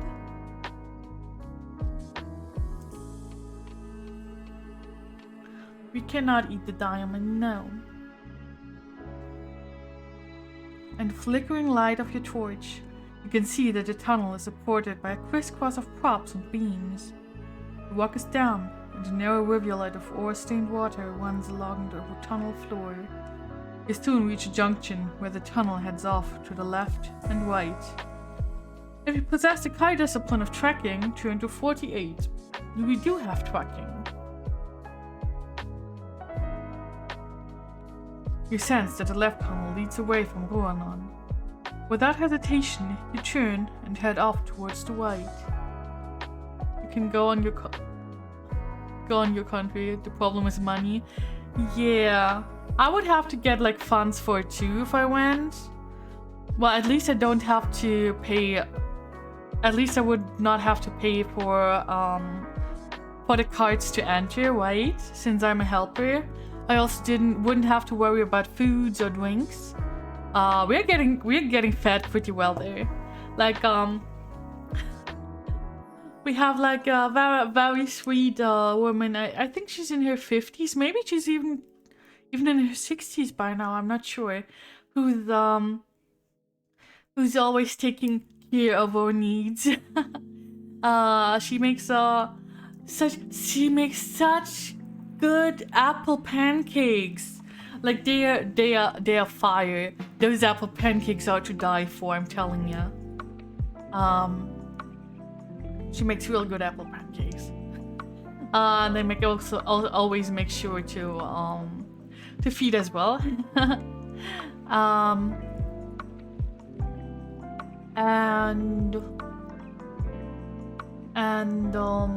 We I heard that this year again, most of the time Nissin will be one of the sponsors. There is a noodle slurping contest every year, and Nissin is sponsoring it. So we get noodles for there, like cup noodles for the contest, and we also get cup noodles for all the helpers sponsored. So usually we have like at least 1 to 2 packs of cup noodles for each of the helpers. And if for the helpers, there's always a little gift for the helpers. Like for each helper, there's a little gift.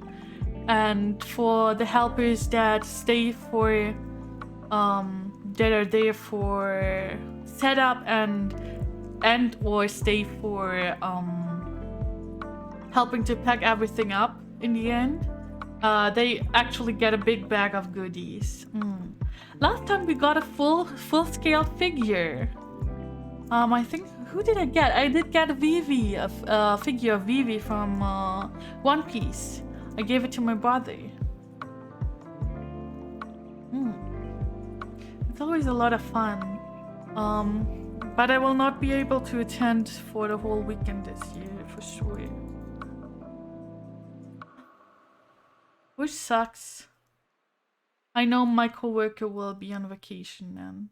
And I might be able to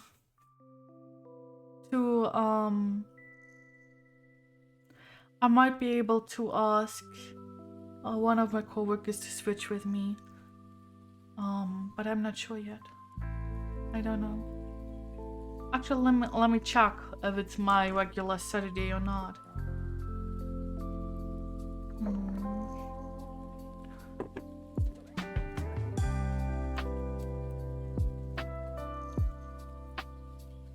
Let me check. Oh, is it actually the second weekend? It's actually the second weekend of September this year. Let me check. Yeah, no way I can go. I'm scheduled for the Friday and the Saturday on that weekend.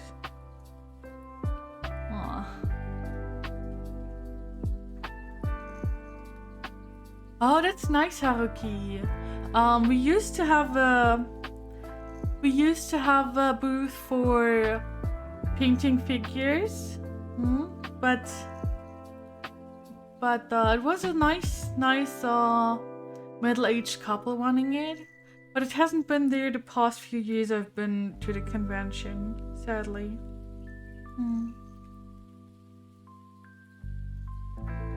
Like, I mean, if it was one day, I would be fine, but I can't ask for 2 days. That's too much. It's just too much.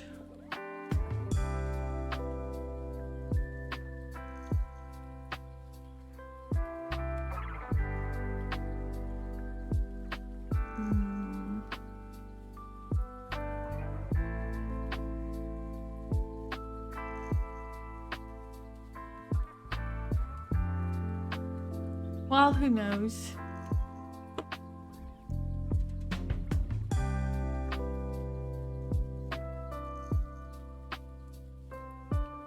Okay, let's keep going. We turn to 145.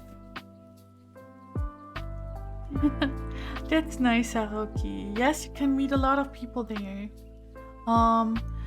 For like the last 2 years I did go to the convention. My friend from PA school was visiting and going with me, which I was very, very happy about. I hope maybe next year we can both go again, but this year is probably not gonna happen. Oh well.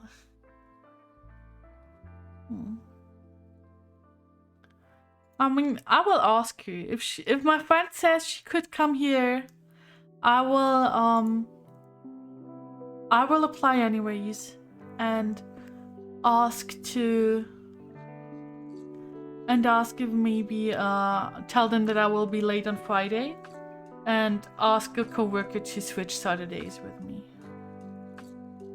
Only if my friend says she can go.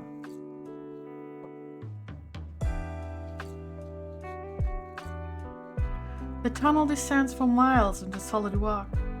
You are occasionally startled by unexpected swarms of glowing mind flies or fluttering bats swooping out of the darkness, attracted by your body heat. You eventually reach a chamber where a small wooden hut has been built against the wall. You are now desperately tired and in need of sleep. You wish to rest in the hut, turn to 322. You wish to press on regardless of fatigue, turn to 162. Okay, do we rest or do we just press on?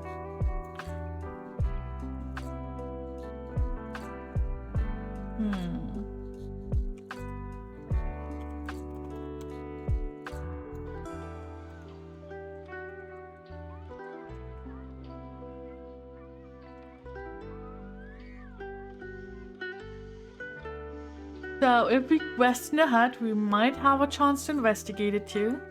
But we could also just press on and ignore the hut. How's our health? Oh, yeah, we recovered one. Oh my god, I totally forgot.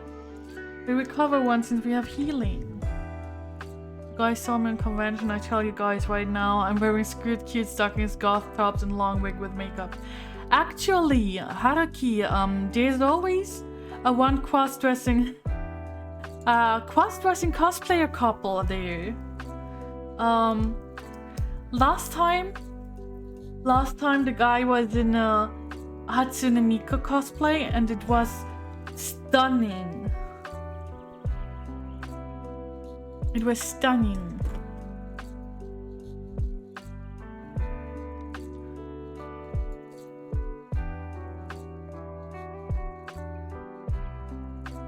Oh, where's my friend?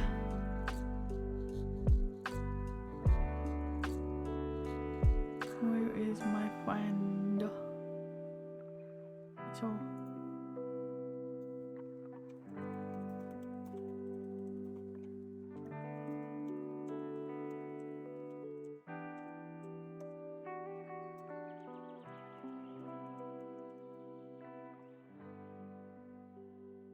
Don't forget to AP recovery. Yeah. Perks of having feminine features. I guess. Okay, let's rest in the hut. Return to 322.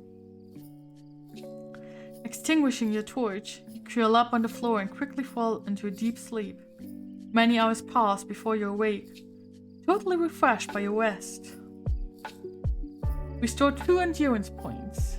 Oh, and we can restore 32 to healing at the end of this because I can already see we won't be fighting.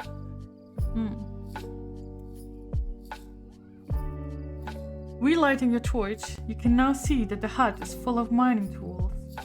Picks, shovels, and wheelbarrows are stacked up right along the far wall.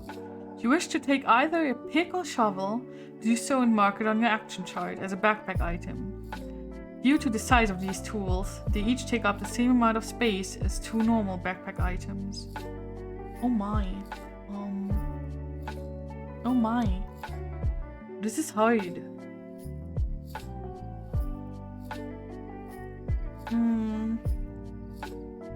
So...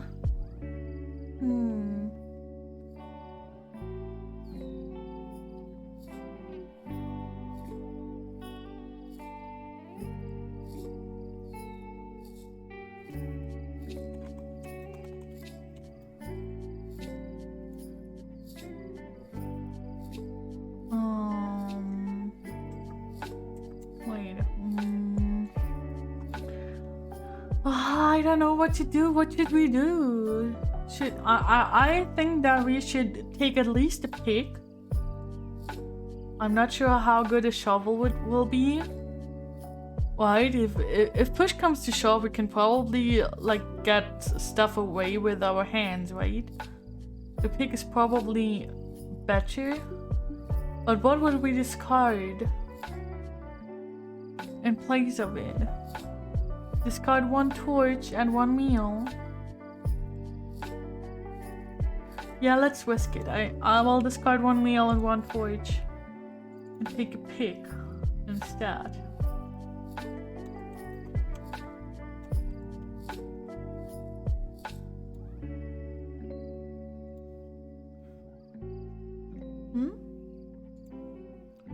Oh, so my friend said no.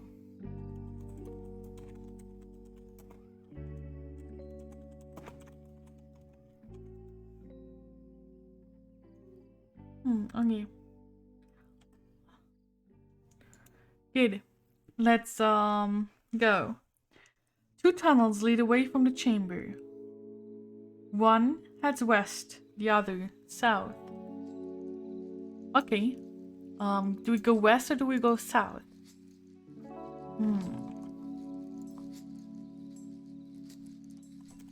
I mean, in theory... Where did we enter? Where's our card? We were in Ashnar, so we probably entered somewhere below Ashnar. So Ruanon should be to the southwest of where we have to go.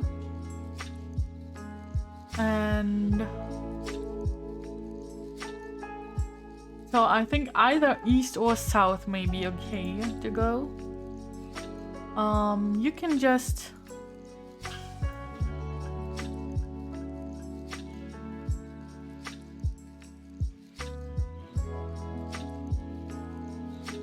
we can just I think both would be alright to choose. It's probably just preference what we want to do.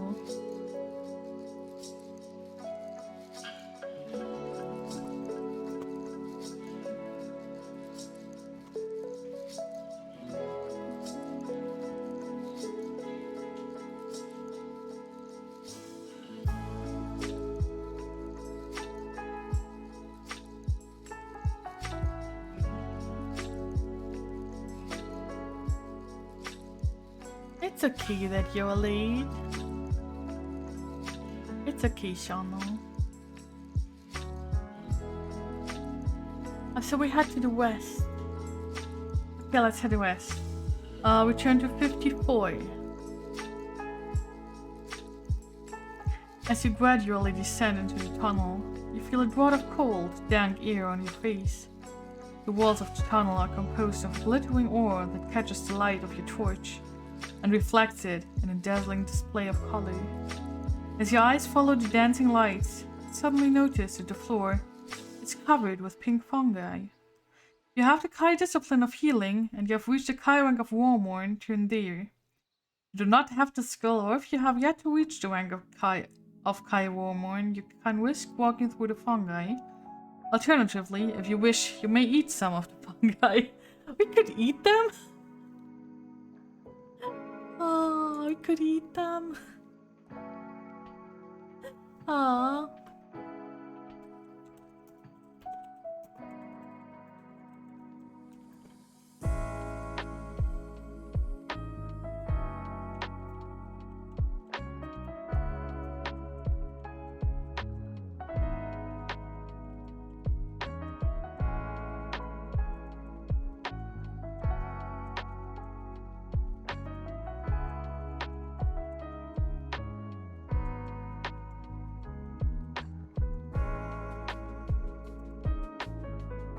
Okay. Weird. Eat him and get high?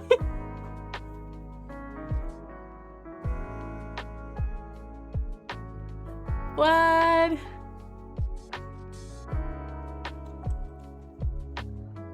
What? What you saying? What are you saying? No. We don't want to get high. I think I'm not sure. Do we want to get high? I don't think we want. We probably don't. Right? Probably not. I'm not sleepy drunk. Okay. We have healing and we have reached rank of Warmorn, so we turn to page 4. You recognize the fungi to be Colosina. The spores of these pink mushrooms are much sought after by illusionists and magicians, although it is said that they can cause terrible hallucinations and even madness. You step gingerly along the corridor. Take great care not to tread or brush against the spore-laden fungi. The tunnel continues uninterrupted for several miles, before eventually reaching a long, deserted gallery. I'm sorry, I know we are at section 4 right now, but now I really want to know what happens if we eat those. Let's go. I didn't nap today, Shauna. I didn't nap today since I slept for like 12 hours last night. Oh, I was still very sleepy, but I decided not to nap. Anyways, let's turn back and see what happens if we fucking eat those things. And no, I never did cosplay, neither. Let's see what happens if we turn to 201 eating those mushrooms. The fungi are soft and dry, and they taste dreadful. You retch and choke as the dry, powdery fungi absorb all the saliva in your mouth. You're hit by waves of nausea that make you panic. Desperately, you claw your tongue, trying to scrape the fungi from your mouth. Turn to 65.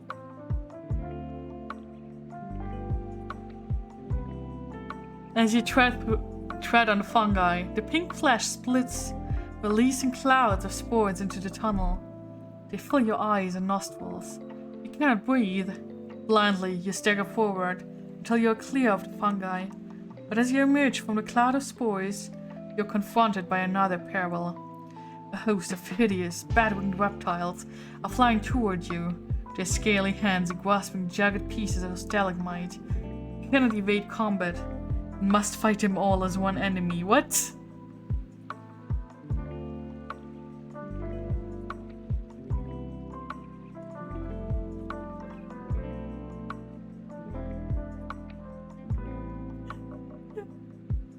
You fucking fight illusionary monsters. If you eat the mushrooms, you fight illusionary monsters. What the heck? No, I don't cosplay, Shauna. We're not allowed to wear cosplay while we are helping. And it would be way too much trouble to change into a cosplay between helping sessions. Like, breaks are usually just like 1 to 2 hours at a time. I have been running around in a Lolita dress once. But that was all.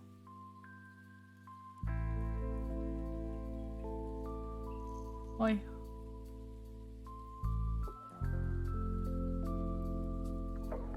Anyways.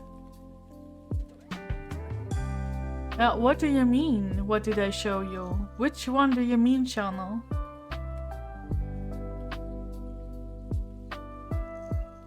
Eh?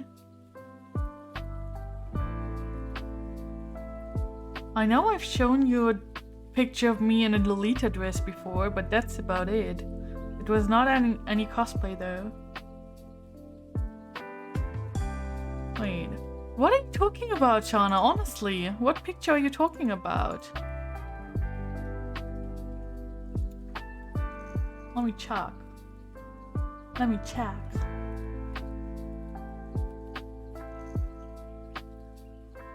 I know I have one picture that you could mistake as a cosplay.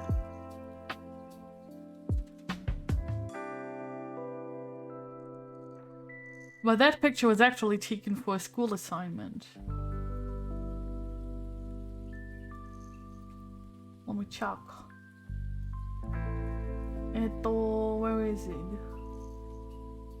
Oh.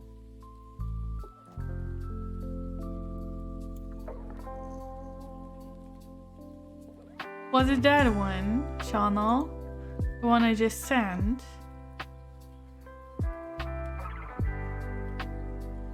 I wished I could cosplay, but I'm too shy for that, and cosplay costumes are kinda expensive. If I would cosplay, I would want to make it good, and that would mean getting a costume. Because the ones that I could get like this, that are not total garbage, wouldn't fit me.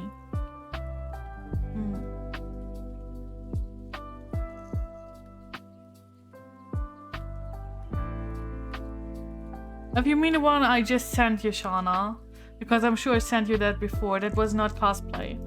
That was just me in a Lolita dress. I actually did wear that several times outside just because I wanted to. On with the story. We turn to 40.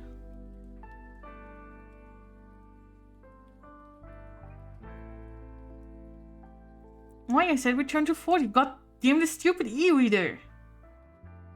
Ah! Gosh. A line of empty ore wagons lie parked along a stretch of track that disappears into the west wall of this gallery. Above the arched tunnel, a flight of wooden stairs leads to a smaller passage lit by a sputtering torch. You stay hidden in the shadows, watching the gallery for half an hour before you are satisfied that it is safe to enter.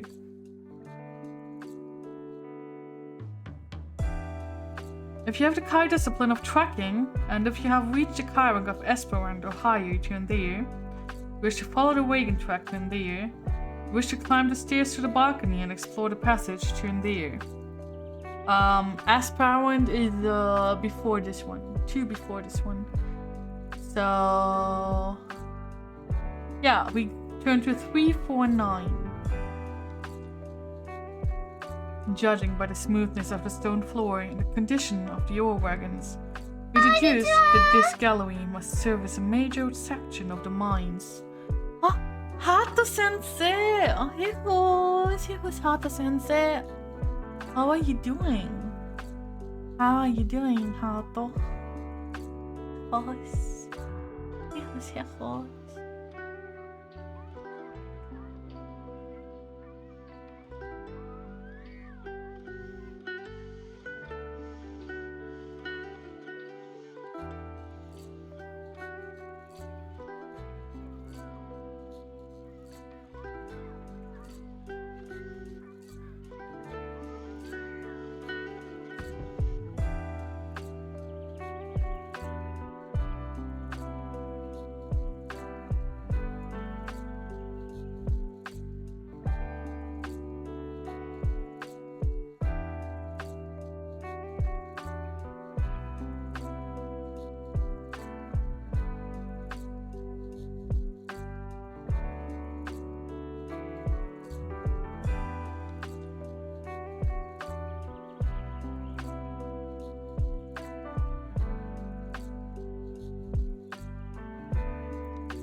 Well, anyways. You would have liked to use this. Oh. Oh my, seriously, Haruki, what? What is going on? Oh my gosh.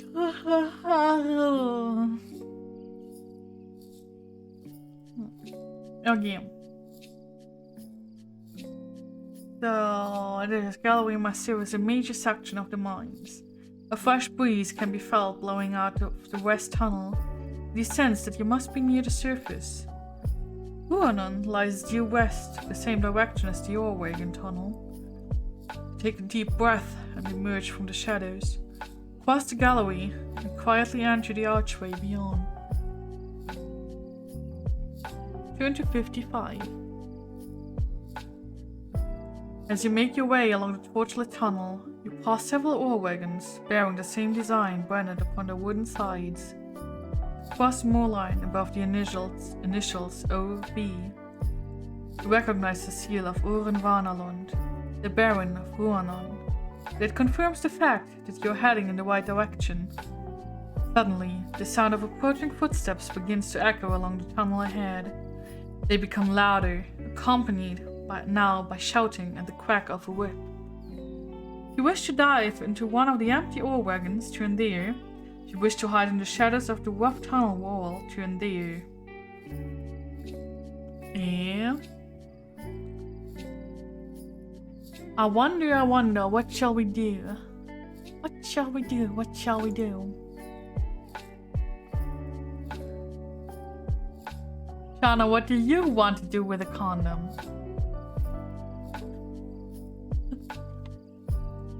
Do you want to use it as a balloon?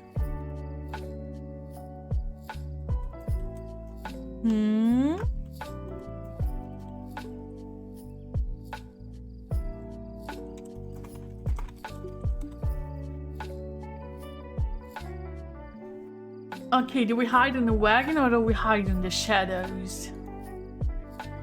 horny protection. There's a pole on, guys.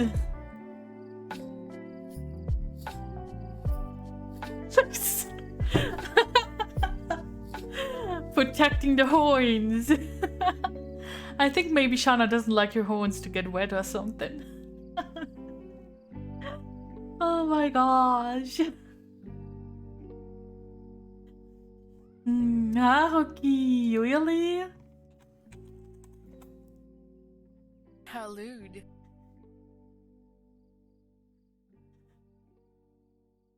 Welcome back, Minya.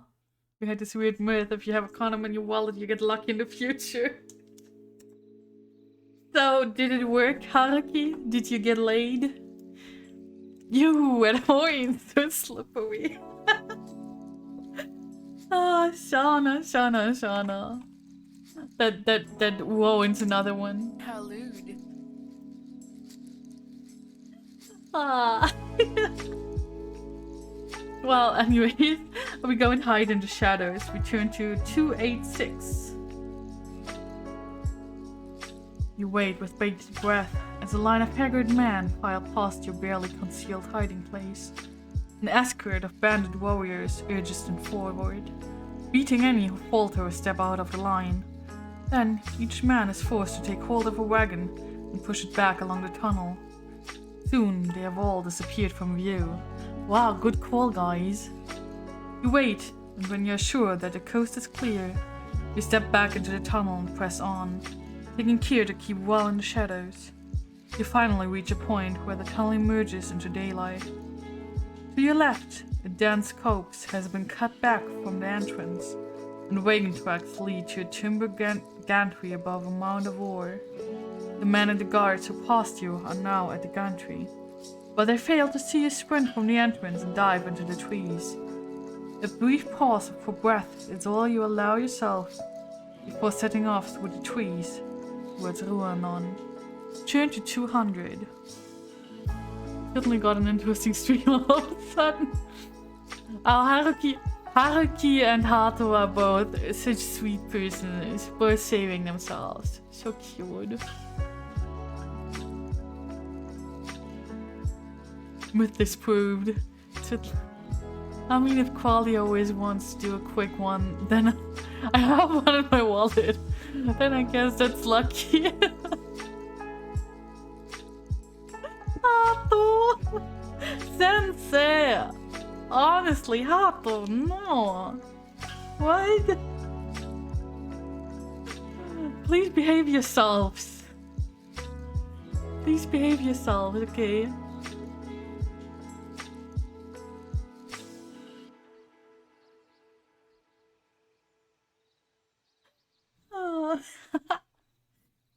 The trees are alive with bandit patrols,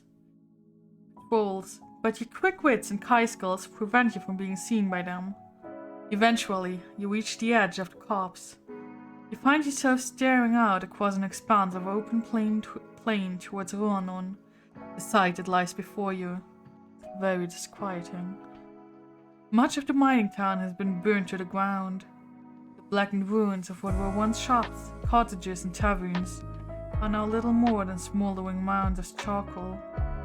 You're beginning to fear the worst, that the Ruanon has been totally destroyed, and a gentle breeze clears the haze of wood smoke, hanging like a grey curtain over the ruins. Inside the perimeter of ruined buildings, a barricade has been thrown up around a tower of stone. Above the tower, a tattered flag still flies, bringing renewed hope. It's a sun flag of Sommerlund, edged with a band of white braid. Cavalry standard of the King's Guard Regiment. The sudden crack of a twig makes you freeze. You glance behind to see three bandits creeping through the trees towards you. The white steel tips of their spears glint. They seem to be coated with a clear, sticky fluid. Oh, Foxy! Hey, who's Foxy, you cutie? Aww. How are you, cutie? Hey, horse. How's your horse?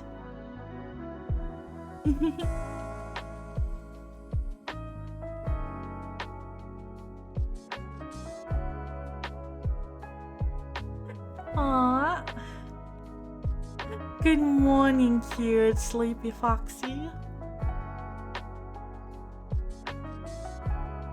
To battle, sticky fluid battle. No, cute foxy. Wait. Good morning, foxy. Okay. Now that we got that out of the way, if you possess the high discipline of hunting, or if you have ever visited Gorn Cove, turn to there. If you wish to fight the bandits, turn there. If you wish to evade them, you must run across the open plain towards Ruanon, 800 yards away. We have hunting. It's just a special treat for you, Foxy. You know I like to give you special treats, right? Or do you want me to do an ASMR stream just for you?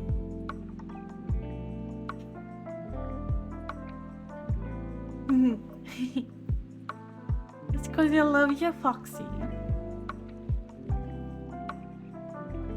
I like giving you special treats. Yes, we use hunting. Return to 45.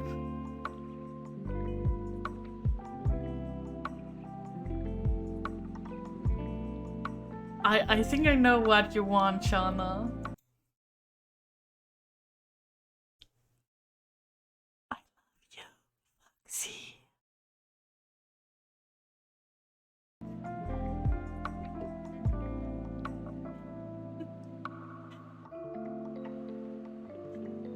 Oh wait, I was supposed to say it in German, right? Oh, sorry. I won't do it like this again. In German, it would be "Ich liebe dich, Foxy." I mean, I could say that also in ASMR, but I don't think you would. I don't think you would live through that, Foxy. We use hunting and go to 45. Isn't it a good start of the day, though, Foxy?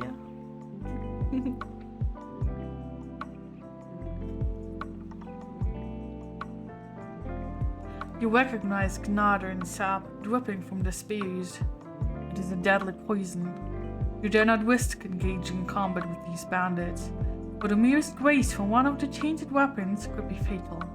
Leaping to your feet, you race away from the trees and run towards Ruanon. Your heart can't take this. I don't. I'm totally innocent. Don't you know how innocent I am, Foxy? I'm completely innocent. I would never try to kill you.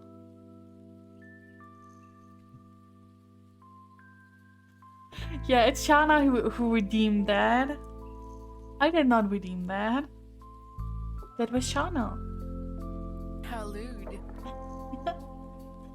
Some heroes. How you doing? We're trying to run away from a sticky, poisonous spears.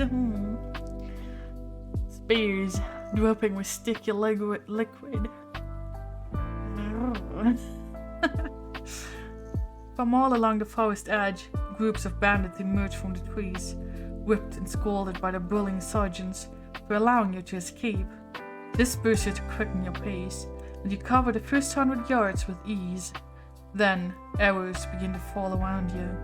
You duck and weave, making yourself a difficult target for the archers, and gradually, the falling shafts dwindle in number. You smile at the futile attempts to stop you, but your confidence is soon shaken by a pack of snarling warhounds breaking out of the woods to your right. They are off the leash and hungry for blood. You are less than 500 yards from Ruanon, but the warhounds are closing in. If you wish to quicken your pace and try to outrun them, turn there. If you wish to stop and fight them, turn there. Oh my. Do we run? Or do we fight the warhounds? And while we fight, risk that we get ambushed by enemies. What is what? Uh, what do you mean, what's this? What do you mean, what's this, I'm gonna go now. Good luck, couple. I hope you win some awards, but I think you will because your students seem to really love you. You seem to be a good teacher to your students. So I'm sure you will be having a good time tomorrow. No, don't kill us off! What? What? Everyone wants to fight! Why? Everyone wants to fight, oh no! You're gonna die. Ooh. You're gonna die. Oh, you really want to kill us off, huh? Oh, we got fight with 236. The warhounds lope towards you at an unnerving speed. You can see their great wedlock jaws clearly and hear the clacking of their fangs. You fight to control your breathing, to concentrate all your warrior skills, or you must dispatch the warhounds quickly and with precision, if you are to avoid being torn to pieces. Two dogs, faster than their brothers, break free of the pack and close upon you. They leap simultaneously, their slavering jaws spread wide for attack. You dive forward and roll, striking at their bellies from beneath as they pass above. Both howl with rage and pain and tumble lifeless to the ground. You're back on your feet as the next warhound attacks. A Sigonian warhound, combat skill 17, endurance 25. Why it's 17 again? It's always 17. Why is it always 17? Okay, we have 30 right now, right? We have 30 right now. And enemy has 25. And yes, Summer, please do R&T for us. Do R&T and let us see what happens. We have to win within 3 rounds, or we're in trouble. You just have to type, yes, exactly that. Okay, we're at ratio 8 and you're world of 5. So enemy loses 11 and we lose 2. Enemy is down to 14. And we are down to 28. Okay, next one. We need one more person to do R&T. Come on, you guys can do it. We can kill them within 3 rounds. I hope. I really do hope. Another 5. Okay, so one more.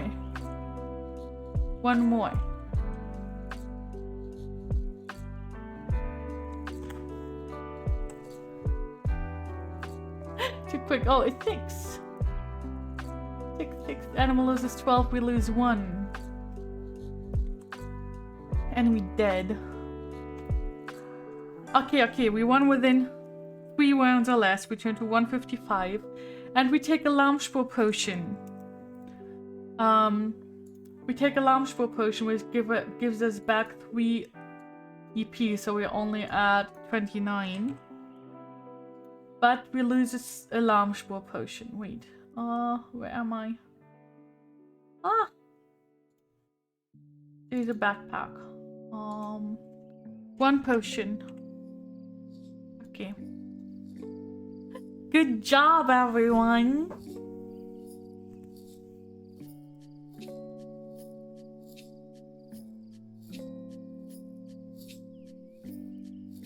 Turn to 155. Beyond the approaching warhound pack, you can see that a dozen bandit archers are closing in. If you were to survive the rending jaws of the warhounds, the archers would be sure to pick you off with ease. Without wasting a second, you turn towards Ronan and run as fast as your legs will carry you. Okay, and we didn't have any fighting in this one, so we are back to full health. We turn to 225. You try to ignore your aching legs and the fear that knots your stomach by forcing your concentration on the sun flag. fluttering symbol of hope in the distance. Your face is streaked with sweat, and your lungs feel as though they will burst, but you dare not slacken your pace. The thought of warhound fangs closing and tugging on your skin is all you need to drive you forward. At 400 yards, you can see that the barricade and watchtower are inhabited, but at this distance, the faces you can see are only a line of small, pink dots on the walls. At 300 yards, you run into some gruesome remains, where the corpses of bandits lie twisted on the ground, most killed by arrows. Many have lain in the open for weeks. A flock of startled carrion crowds rise shrieking from their feast as you race through the bodies. You turn away in disgust. Suddenly, a new sound drifts across the plain. The sound of cheering. The beleaguered defenders have spotted you and recognized your green kai cloak. 200 yards to go. You have just passed the ruins of a burned-out cottage when you feel an agonizing pain tear through your left thigh. An arrow has pierced your leg, and you pitch forward into the mud and ash. Crouched in the ruined cottage, a bandit sniper raises his bow and takes careful aim at your head. Pick a number from the random number table. Oh, bye-bye, Haruki. Take care, okay? Have a good sleep. Get some good rest, okay?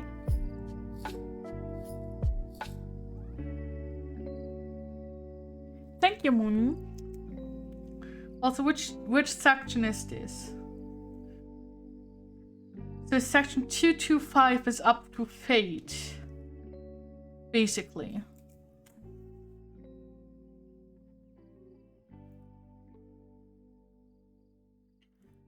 If the number you have picked is 1 to 5, turn to page 20. An arrow hisses overhead. A scream of agony fills the air. The bow slips from the archer's fingers as he sinks to his knees. The arrow lodged deep between his startled eyes. The clack of fangs and the soft, swift pad of stealthy feet tell you that the warhounds are closing in. You look up to see a man running towards you from the barricade. He has a shield in one hand and a longbow in the other. It is guard Captain Duvall. He reaches you, breathless from his run, and draws an arrow from his quiver. Duvall aims and fires, drawing another arrow from his quiver as soon as the first is loosed. The warhounds tumble and crash to the ground around you, felled by Duvall's deadly shafts. Eight lie dead before his quiver is empty. The captain grabs you by the arm and, swinging you over his shoulder in one swift motion, carries you back towards the barricade. Others run forward to help you, but the bandit archers are now in range, and your men are forced back by a hail of arrows. The red shafts of the enemy whistle past on all sides. You reach the barricade, a wagon is pulled aside, and you are carried in through the gap. Captain Duvall is close to exhaustion. He staggers, and his men rush to catch him before he drops to the ground. Oh my gosh. Wow. We just get thrown over someone's shoulder. We just get thrown over a strong man's shoulder. Ah, exciting. Anyway. Anyways, we turn to 341. Wow, this is exciting. Oh. And we can bring him back his sword.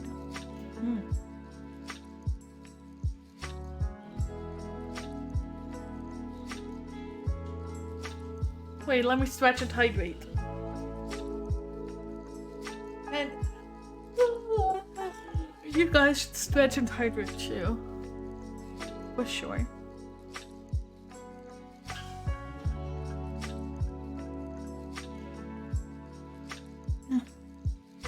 Yes.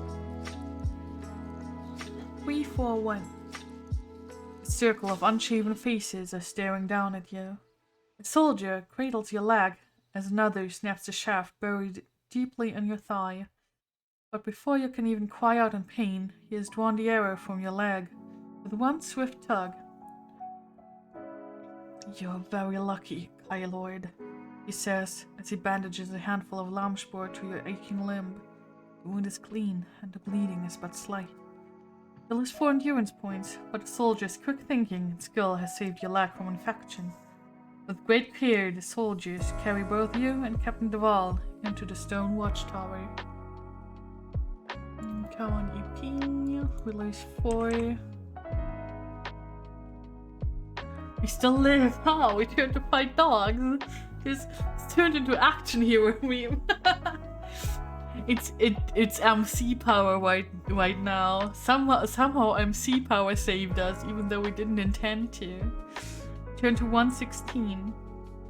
I was hoping the king would send a large search party, says Captain Duval warily. Now having fully recovered from his exhaustion, I was beginning to tire of this town. Rise from your straw bed and offer your thanks to the captain. His brave and timely action saved you from certain death. There's nothing to compare with you, Lone Wolf. Your bravery is legend. Your presence here is worth 100 men. He asked you about your mission. Would you recount the events that have led you to this meeting? The White South, the loss of your company, your passage through the Marken mines and the bandits. It's the bandits. Baraka's men, retorts Duval, his gruff voice conveying his contempt for them and their leader. It seems you have both suffered at his hand. A month ago, he and his Vasagonian renegades ambushed my troop on the Ruanon Pike. We were sorely outnumbered. The fight was indeed bitter. But we broke free from them and escaped here to Ruanon. We have been beleaguered ever since, praying for help to arrive. We have enough weapons to resist them, but we have barely enough food and water to survive. You ask what has become of the people of Ruanon. Most are no slaves. Baraka has taken the mines and uses the Ruanese as forced labor. Other than yourself, only one man has escaped from the mines and survived the warhorns and the bandit snipers. That man is Baron Oren Vanalund. Come, I shall take you to him. Duval leads you to the topmost chamber of the watchtower and pushes open an iron-shut door. The sight that greets you fills your heart with sorrow and pity. Yeah, the +8 is basically solely thanks to the Sommersford. Accused us with time to die. Yeah.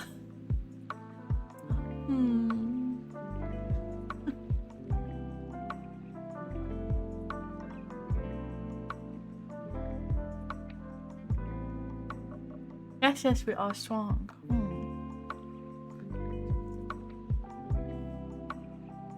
Turn to 318. I'm sorry, I said 318. Oren Vanalund, the 15th Baron of Ruanon, a noble warrior of royal lineage, and 5th in succession to the throne of Zamalund.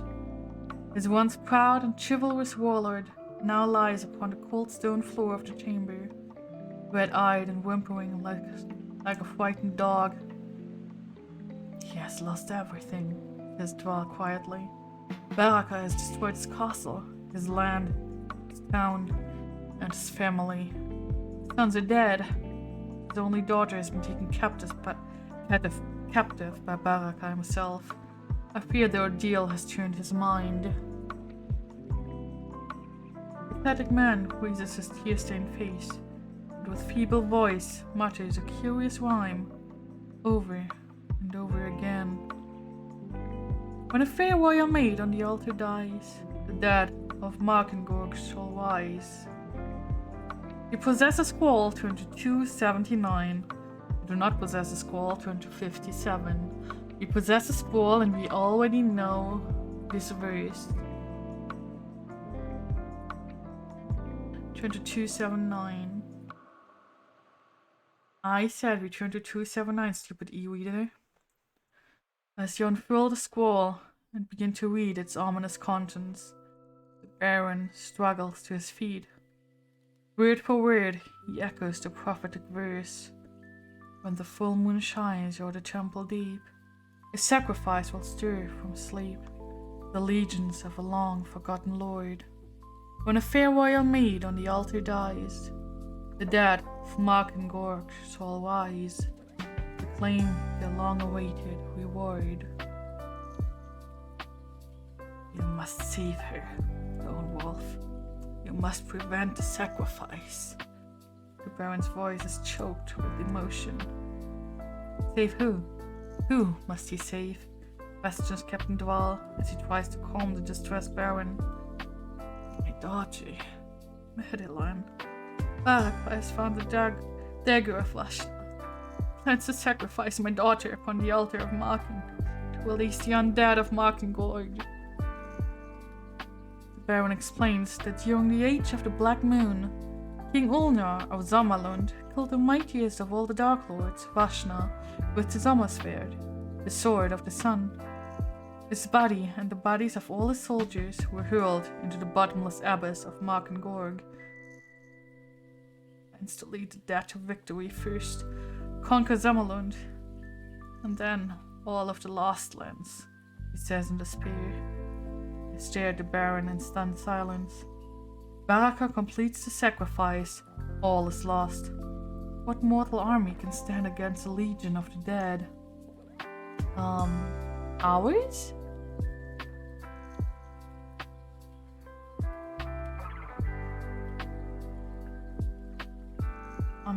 Ours? Captain Duvall ushers you from the chamber and closes the door. I feared he was insane. But his call confirms my first nightmare. He speaks the truth. The dreadful significance of the verse begins to sink in. Your thoughts are broken by the shrill blast of a war horn. Captain Duvall strides over to an arrow slit and peers out across the plain. As he turns to speak, you notice that his face is ashen grey. The bandits. They are launching an attack. If you possess Captain Duvall's sword, turn to 327. We do possess it. And we heal up another. We do possess it, yes? 327.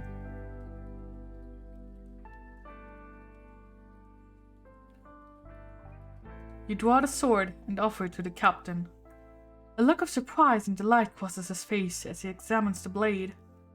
Never expected to see my trusty steel again. It is a good omen for the battle ahead. Thanking you, the captain sheathes his sword in its scabbard that until now has hung empty from his belt.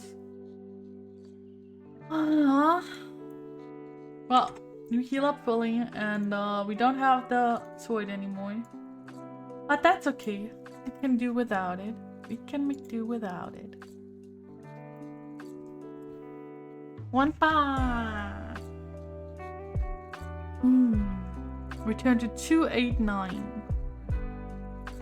You follow Captain Duvall as he hurries down the broad watchtower steps and out to the barricade.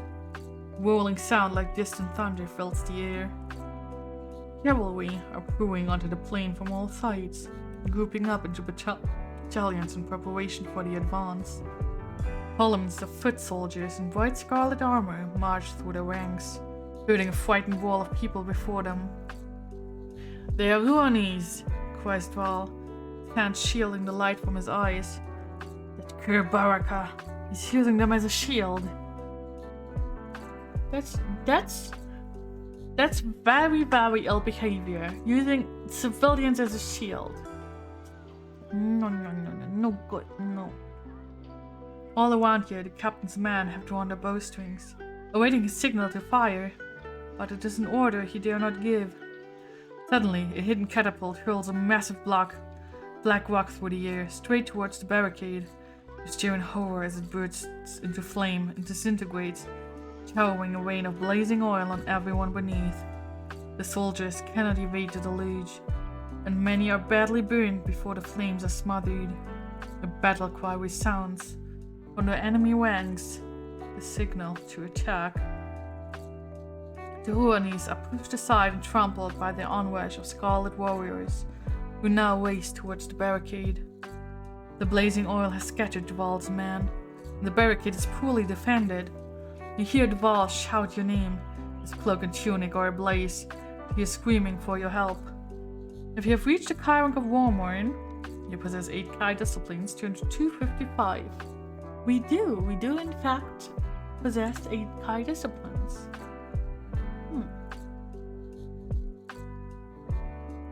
255.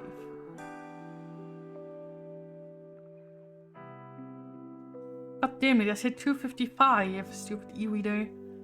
You must rally the defenders or all is lost. You order 2 soldiers to help the captain, and then leap onto an overturned wagon in order to see clearly the enemy advance.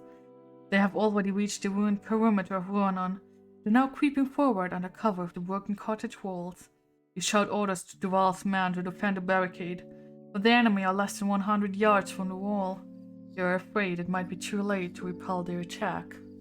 Turn to 186. Wow, this is intense, more intense than usual. Oh my gosh, and so little choices. The Vesagonian bandits break cover and charge, and you give the order to fire. A cloud of arrows sweeps down upon the armor-clad man, hardened with tips penetrating their scarlet plate. The first wave of assailants tumbles and falls. The second wave falters. Another volley forces them back, and they retreat to the ruins to reorganize themselves. Here and there, groups of bandit warriors have survived the hail of death and reached the barricade. Most are slain as they try to enter. But a small and determined section of their boldest fighters have broken through close to where you stand. Suddenly, a thick-bodied warrior with oily black hair tied in a knot at the back of a scarred head leaps onto the wagon and attacks you. A Zagonian warrior, combat skill 18, endurance 25. You can evade combat at any time by jumping from the wagon, turn there, and if you win the fight, turn there. He is combat skill 18, which means we are at a 7 right now, instead of an 8. And his endurance points are 25. Our endurance points are currently 30. You know the drill. Somebody do RNG, please.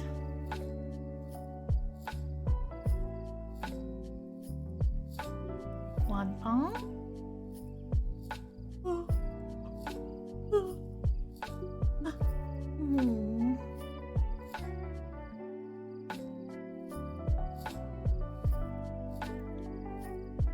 Why is it so silent? Did I accidentally? Yes. Well, let me do it then. Oh, it's Shana. 8. Enemy loses 16, we lose 0. Good. Now let me do it for once. I haven't done it yet. 5. 3, 4, 5. Enemy loses 10, we lose 2.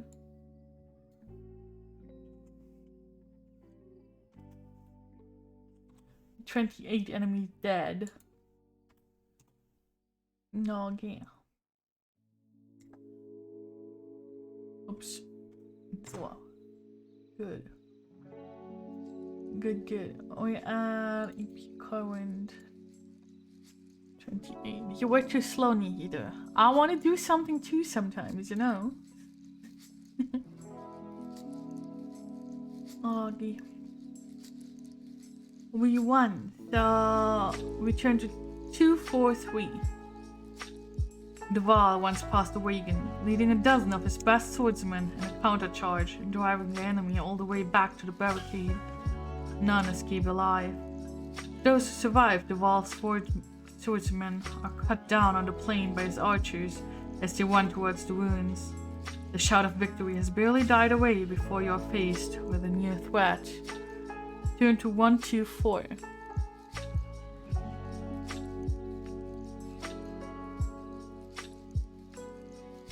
The mantlet, a large shield on wheels, is being pushed slowly across the body-strewn battleground towards the barricade. Arrow shafts soon bristle from its thick wooden planks as Dwalt's men fire the bows time and time again in an attempt to hit the shielded foe. Suddenly, a robed figure darts from behind the mantlet and levels a black staff at the barricade. He is cut down by an arrow. But not before he has let loose from his staff a guttering ball of flame. It cartwheels across the plain and explodes with a tremendous roar hurling the bodies of defenders and shattered barricade high into the air. With a cloud of dust and debris, you can see a line of enemy cavalry charging across the plain. They wear tall, plumed helmets of polished steel and breastplates of deepest crimson. In the wake of the fireball, they pour through the remains of the barricade and attack. They give no quarter. Horseman spurs his horse towards you, his lance leveled at your chest. You wish to stand and fight the horseman, turn there. You wish to run back to the watchtower, turn there. We ourselves are not fighting this time. And whoa.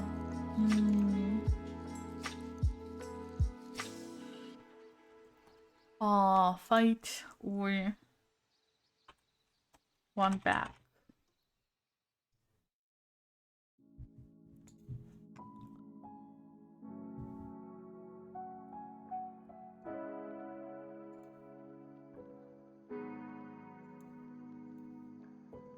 Wanting back might be a certain death, probably.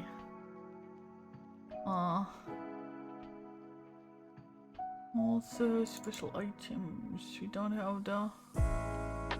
I'm not using that one because I did say long before you used that Nihiru, I said that I would do the second one.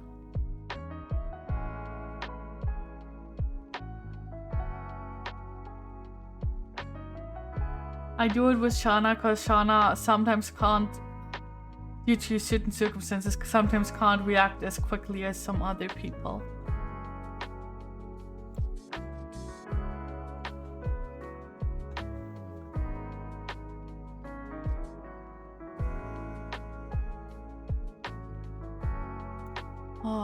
Okay, we fight. We turn to 3-3-3.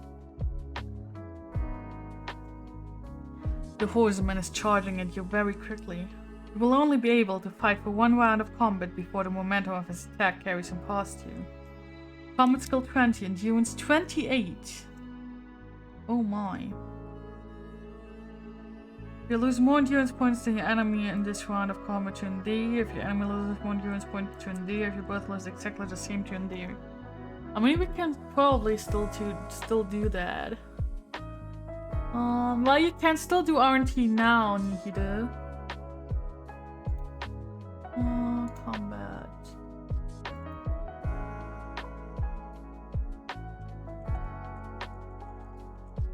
Only 5 right now.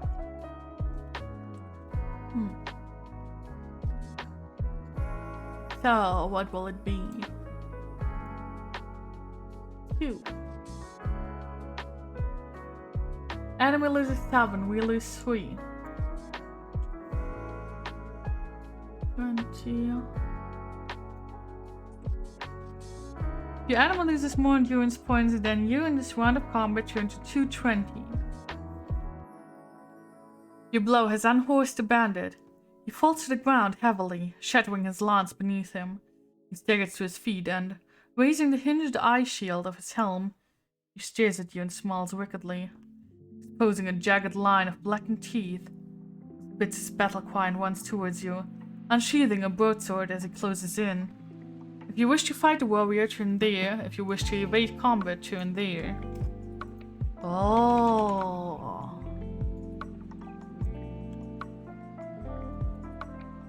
Okay. I will put it at 27 since this time we don't battle in this section. But next section we probably will.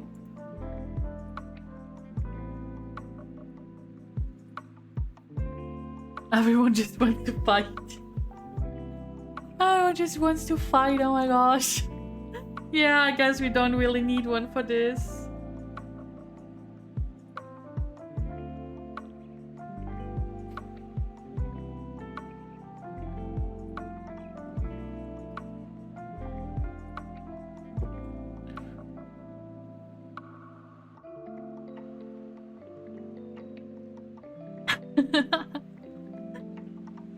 We fight turn to 90. You are in combat with a Vesagonian horseman who is now on foot. You cannot evade him and must fight him to the death. His combat skill is now only 17 and his endurance is 24. Okay, wait. Football. Frontier 7. 8. 24. Okay. Minya! Minya, will you do R&T?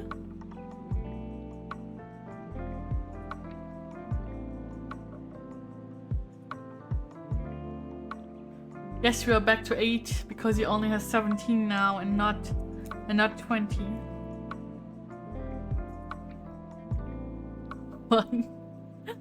Enemy loses 7, we lose 4. Okay, we need more. More R&T, please. First come, first serve.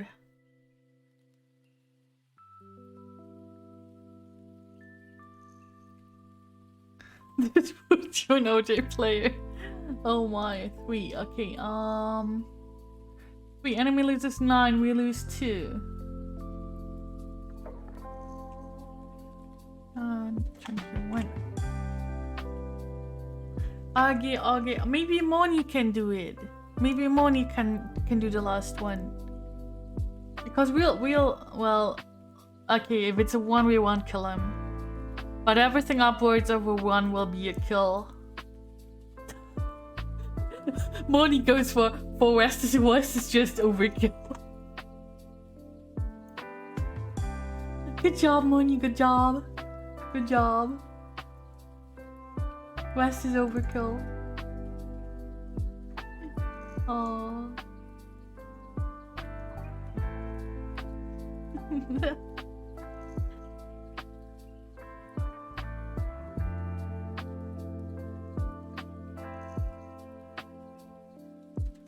Okay. If you win, turn to 249. You run half crouched to the barricade and prize a bow from the hand of a dead soldier. You have spotted the leader of the bandit cavalry, a tall, dark-skinned warrior with a thin, chiseled nose, rallying his horsemen at the foot of the stone watchtower. You know you must kill him before he can regroup his troops, or Dwal and his hard-pressed man will be ridden down and mercilessly slaughtered. You nudge an arrow and draw back the bowstring. The straining cord bites into your fingers as you take aim. Pick a number from the random number table. And we need a high number this time because it says at 2 if you have weapon skill. To somebody. Oh, San, will you do R&T? San, do R&T. Type exclamation mark R&T, please. Please, San, do it. 5. Okay, if it is 4 to 7, turn to 3 to 3. You release the arrow and it whistles through the air and buries itself deeply into the mail-clad shoulder of the bandit leader. You hear a scream of pain ring out above the din of battle, but even though he is badly wounded, he still attempts to rally his men. You stoop to take another arrow, but to your horror, the dead soldier's quiver is empty. Looking up, you see 2 dismounted Vesagonian horsemen clambering across the barricade towards you. You throw down your bow. Oops. You throw down your bow. Where are we? And run to a large water cask defended by a stout summer-landing sergeant. The ground around the cask is carpeted with enemy dead. Shoot the leader, you command, pointing towards the enemy officer. The sergeant aims and fires his bow with one swift and fluid movement. The arrow arcs through the battle smoke and pierces the officer's shiny breastplate. Slowly, his cruel eyes flicker and close as he slips from the saddle, the shaft lodged deep in his heart. Oh my. We did fight this round. Nice. Turn to 148. Good job, Sam. Good job. To me! Captain Duvall's voice booms out above the battle noise. Rally to me, Zama Landing. The brave captain draws about him a shielded wedge of soldiers and charges into the flank of the horsemen. They reel and buckle as the shield wedge hews its way through the company. A Vesagonian herald, his crimson armor torn, and his face smeared with blood, breaks free from the battle and sounds the retreat. You watch as the surviving bandits spur their mounts to the gallop, desperate to escape through the ragged hole in the barricade. Gripped by panic and fatigue, they ride through their own foot soldiers who are advancing to support them. The infantry falter and collapse as the cavalry ride them down. Captain Dval leads his men to the barricade and directs a lethal volley of arrows into the shattered infantry. It is the last straw. They throw down their weapons and flee from the clouds of arrows raining down on them from out of the smoke-filled sky. A battle cry, proud and strident, pursues them across the plain. For Sommerland! For Sommerland! Turn to 137.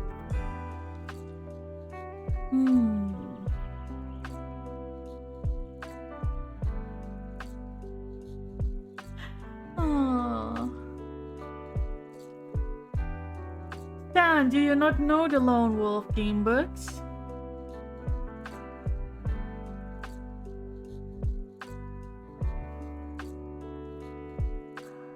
What are you talking about, Moni? You don't? You should check them out. If you guys want to play them by yourself, I will give you... What? You can get all the books. You can read them for free on Project Ion. You can read them all there, if you want. You can read them and play them and look at the illustrations.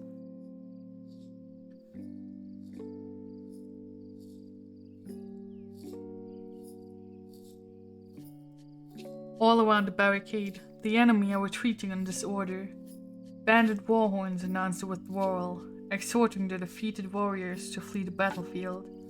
A jubilant Captain Dval emerges from the war smoke, his eyes shining like jewels beneath the rim of his battered helmet. We have triumphed, Lone Wolf. We have vanquished the foe. All around you, the captain's men are rebuilding the barricade and tending to their wounded comrades. So is you. See Sommerlanding dead, but you take heart at how few they are beside the enemy's losses. The captain ushers you to the watchtower, where your wounds are cleaned and dressed with Lamspur. The herbs restore 6 endurance points. Back to full health. Nice.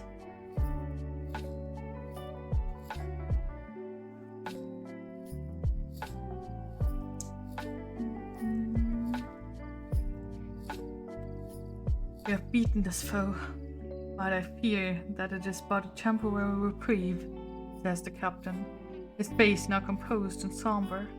The sacrifice of Baron Vanalund's daughter must be stopped if we are to avoid catastrophe. Our strength will not avail us against a foe, freshly risen from the grave. The words of the verse flood into your mind, and a chill runs down your spine, as you realize what may lie ahead. In 3 days' time, when the moon is full, Baraka will sacrifice the Baron's daughter at the buried temple of Marken. Sacrifice that will unleash the death of Marken Gorge, the Chasm of Doom. You know you must prevent the sacrifice. Turn to 12. Wait. Let's open the map. So we are at Ruanon, which is the circled part, right? Where's the map? And so the ruins of Marken are even further south. It's further south of oh my, it is further south of Ruanon.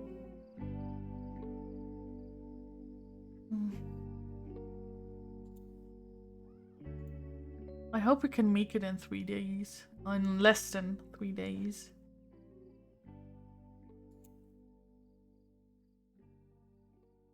We turn to 12.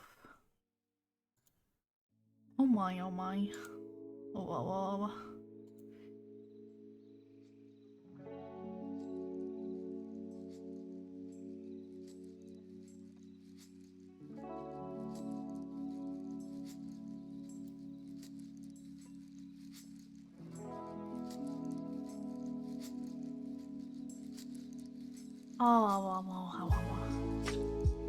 Can we do it? Do you think we can pull it off?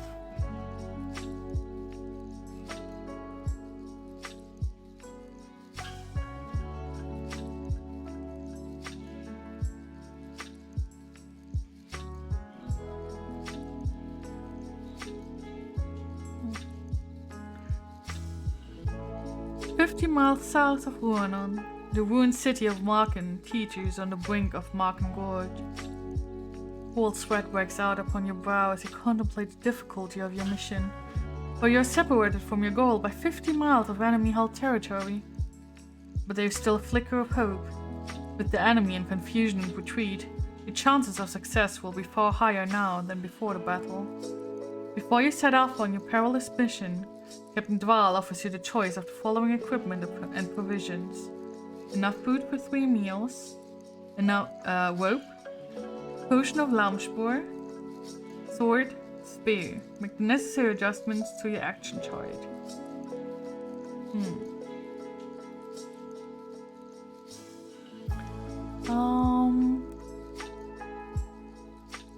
So it seems like we can take as many as we want. We have 2, 3, 4, 5, 6, 7. We could take another meal, but I really think we need a rope. And I say we also take a meal. We take 1 meal, and we take a rope.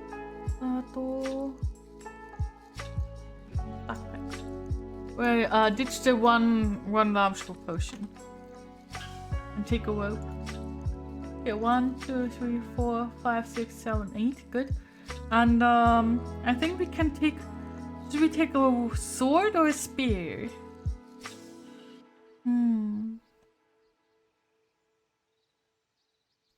Mina, we are not in the desert. We can hunt. I'm thinking about maybe just taking the Lamspor potion.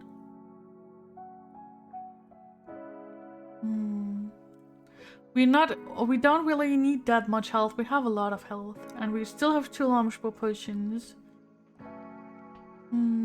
No, but what if we lose 1 weapon? I'm pretty sure we will need the freaking rope.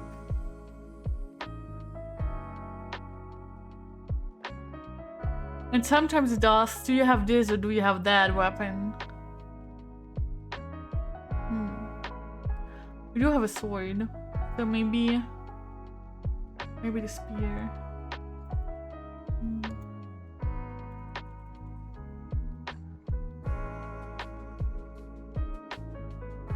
Yeah.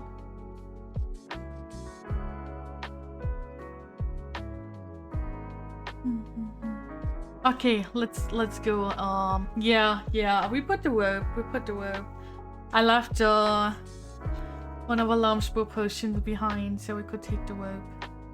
Return to 140. Dusk soon enshrouds the beleaguered outpost of Ruanon, and he used the cover of darkness to cross the body-strewn plain towards the south. An old highway trails up to Marken, but it is choked with Rosagonian warriors. They stand about in sullen groups, tending their wounded and brooding on their defeat. However, even demoralized and dejected, they are still a deadly foe. It will be too dangerous to risk passing through the ranks, so you must use the forest to conceal your passage. If you wish to venture through the trees to the right of the highway, turn there. If you wish to pass through the trees to the left, turn there.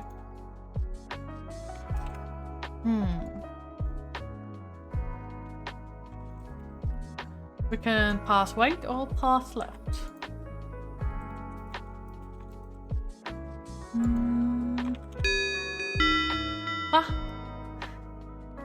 Wait, what? Tier 3? What? Oh, thank you so much for subbing on Tier 3, San. What? Tier 3, really? Oh my gosh. I guess I gotta give you I guess I really gotta make a new emote. Oh my gosh, I guess I really gotta make a new emote. Oh no.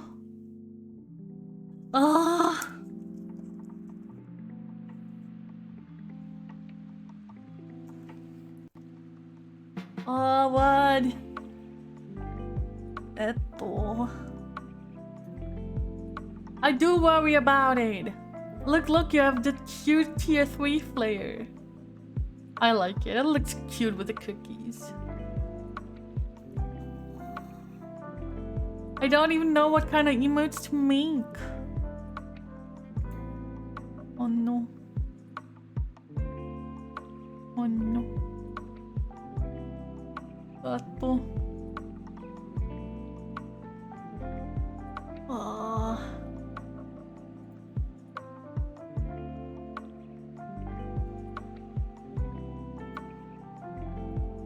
I'll just give you the happy emote for now.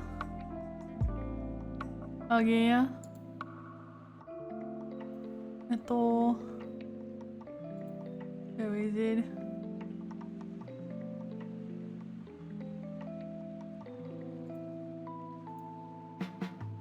Okay.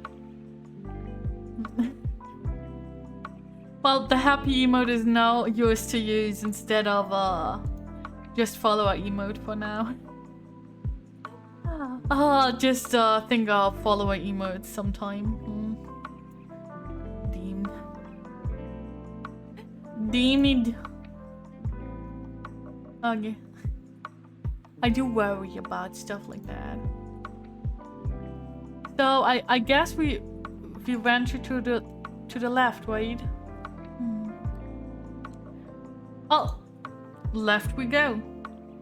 20314. The forest is patrolled by bandits, but they take little interest in their guard duties.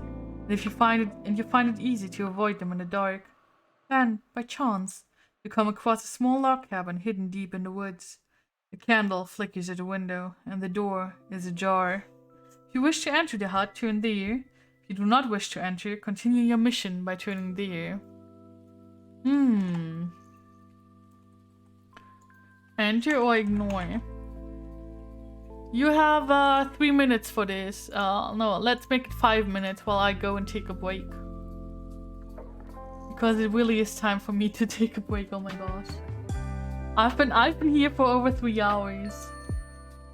I know, I'm not making coffee right now.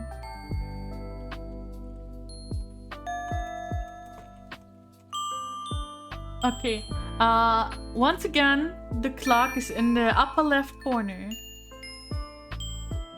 You can see the time there, and I will take a break and stretch my legs and stuff.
Sorry for a long wait. I bought some pizza with me so I didn't have to make you wait longer.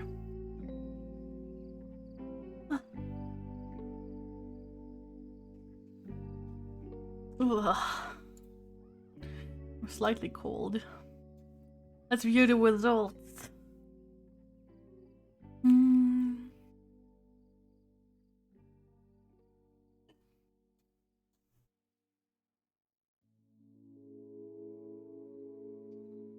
Okay. So we go on and enter.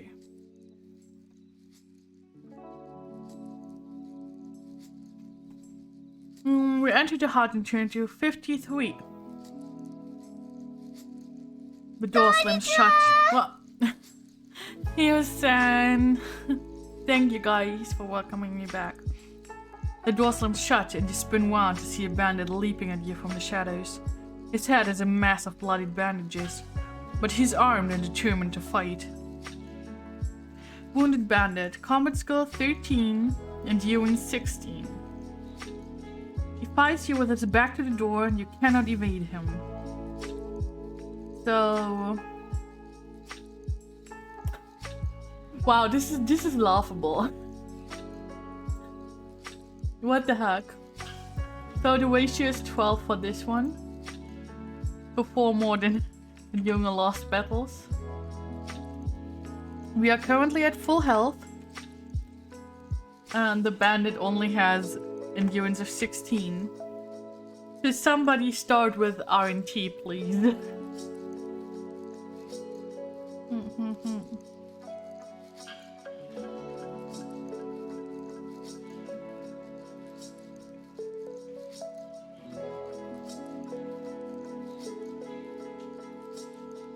Seven. Enemy loses 18, we lose 0.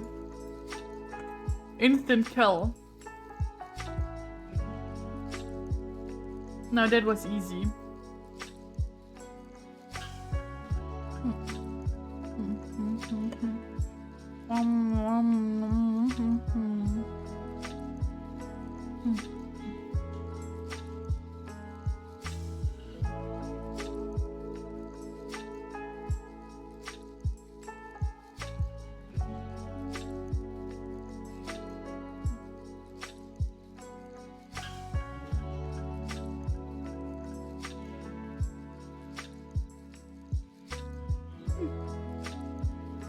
Okay.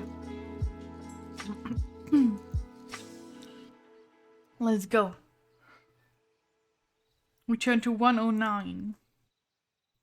You wall the dead bandit over with the toe of your boot and make a quick search of his body. You discover the following items: 3 gold crowns, a dagger, and a sword. You may take any of the above items. As you're leaving, you notice a trapdoor in the floor. Opening it, you see that it leads down to the cellar of the building. I mean, we will for sure take the gold.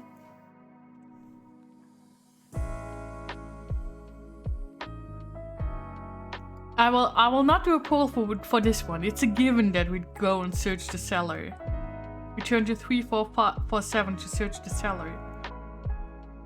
You are at the bottom of the cellar ladder when the trapdoor slams shut and you hear a bolt slide across and lock. You hammer on the trapdoor desperately, trying to escape, but your captors cover the trapdoor with a heavy oak cask and keep guard in the room above. 4 days pass before the lock slides back, but the hands that open the trapdoor are bony and fleshless. Your life and your mission end here. So, yeah, that's trapdoor death. Where are we? That sound. I will count it as 1 death, but we will just go from the point where we don't search the cellar. Because we will have come pretty damn far already, and I don't feel like doing this all again.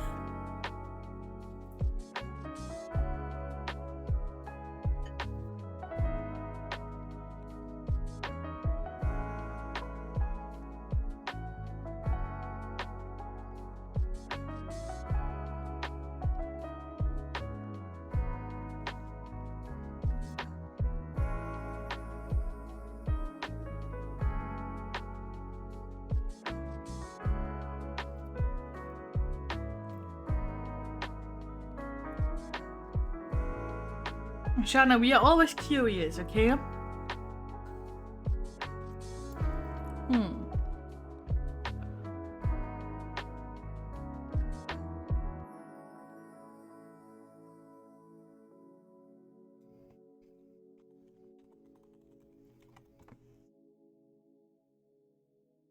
Okay.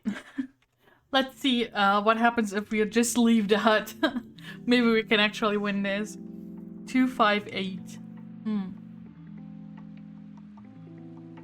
Quickly leave the hut far behind and press on through the trees. By morning, you have reached the edge of the forest. Starting out across the fields of tall crops, you see a small village lying at the base of a shallow valley. The fields are only separated by narrow tracks, which are alive with flying insects hovering in swarms. You're walking along the track when you suddenly spot bandits ahead. They're wandering idly up the track towards you, their spears slung over their shoulders. If you possess an onyx medallion, turn deer. You have a Kai discipline of camouflage and you have reached a Kai rank of guardian or higher, turn deer. If you not have the special item or this discipline in Kai rank, dive into tall crops and whatever. We have the Kai discipline and Kai rank. 49.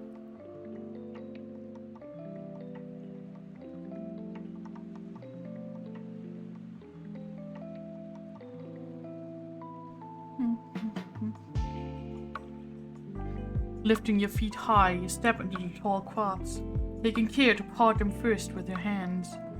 You allow the stalks to close again behind your back before you crouch down and hold your breath. You have completely vanished from sight. It is as if the stalks have never been disturbed. The bandits amble past, barely inches from where you hide, oblivious to your presence. When you're sure they have gone, you emerge from the crops and hurry away. No, it wasn't your fault, Nihira.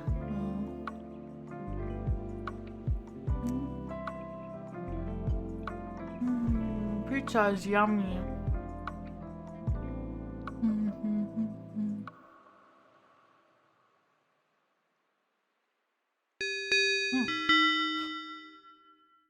Thank you for gifting a sub, Tan.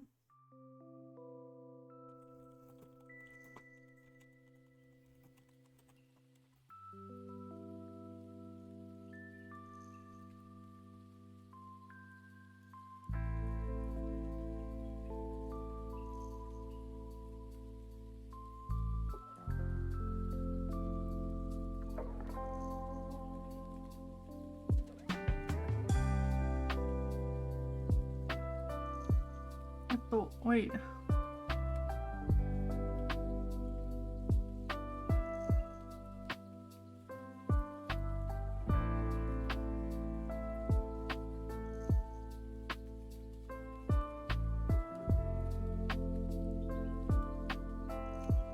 You bypass a village with orange wood cabins and stone walls. You climb through the tall fields towards a wooden ridge. Beyond the ridge, you enter thick forest and discover a bubbling freshwater stream. You drink deeply and realize how hungry you are. You must eat a meal or you will lose 3 endurance points. I just noticed we are not in the wastelands. We can just go and hunt ourselves a meal. We don't even have to use our meals. Oh, happy lurking, Minna. As night falls, you reach the city of Marken.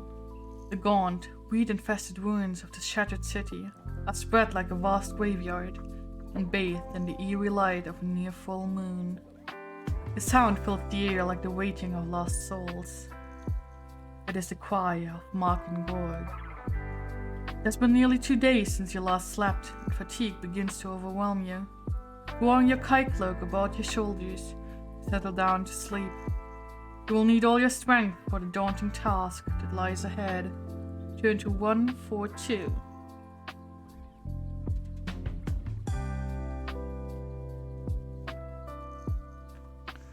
Dawn arrives, rain-swept and gloom-laden. A pall of drizzle hangs over the ghost city. and the gruesome discord of the wailing winds of Markengord makes you feel uneasy. You watch and wait, your kite cloak drawn close about your shoulders to keep out the chill, damp air. It was here, during the age of the Black Moon, that King Ulnar of Zamalund killed the mightiest of the Dark Lords, Lord Vashna, in mortal combat upon the very brink of the abyss. The Dark Lord was slain by the Zamasverd. It is said that his death cry, when he fell, will echo through the gorge until the day he rises to wreak his vengeance on Zamalund in the house of Ulnar.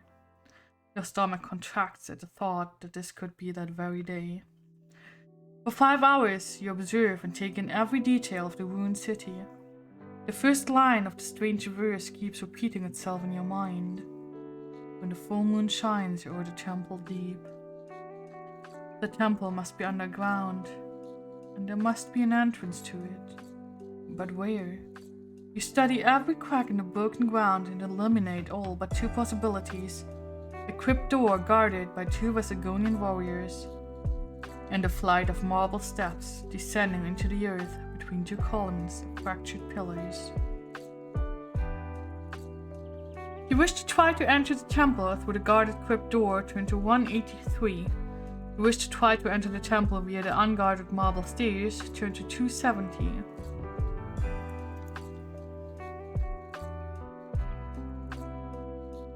Okay. So...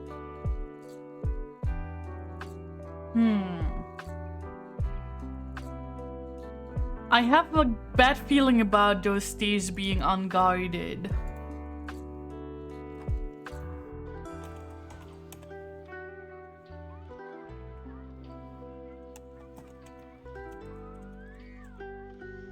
I have a strange feeling about it. I'll put a poll up for what to do.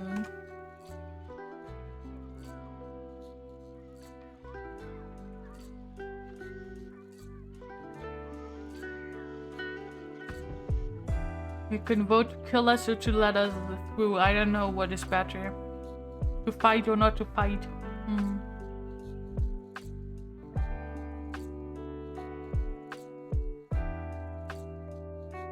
Who knows what will await us in either of those options.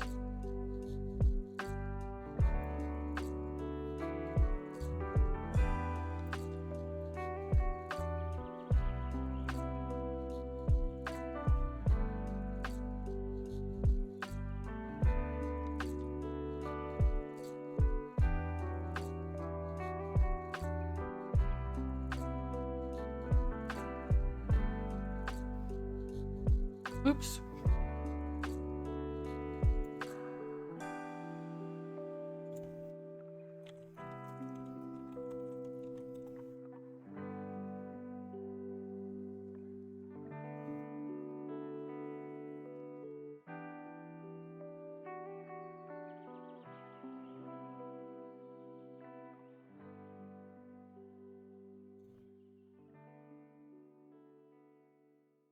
Well, I guess we will take the stairs. Okay, we take the stairs then.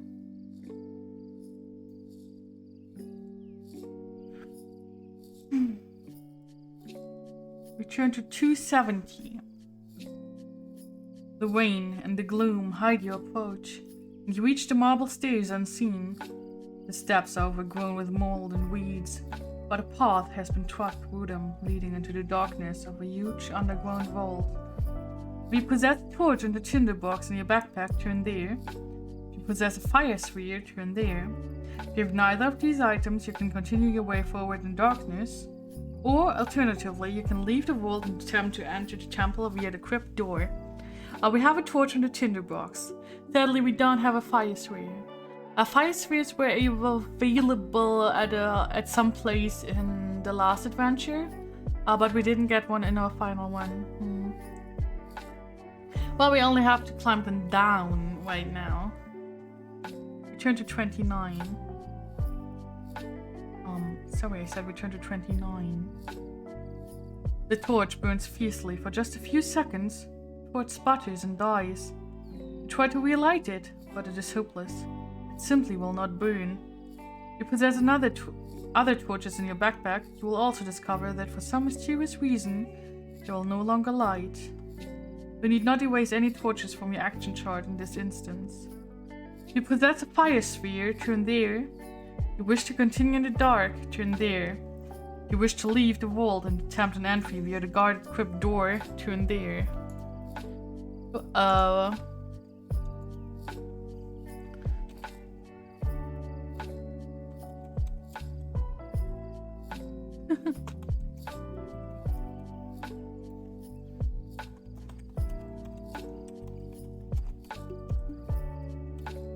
Okay, well, what should we do now?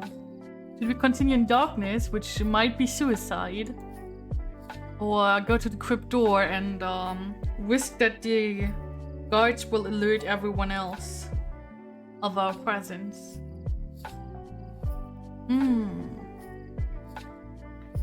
Not an easy decision. Oh, there was some hiccup. Go.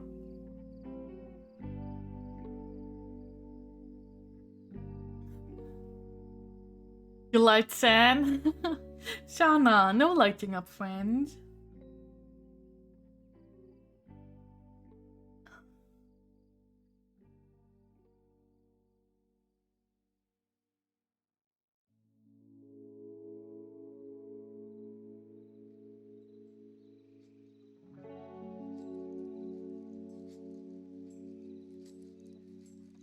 You're definitely flammable. Okay, we use the crypt door.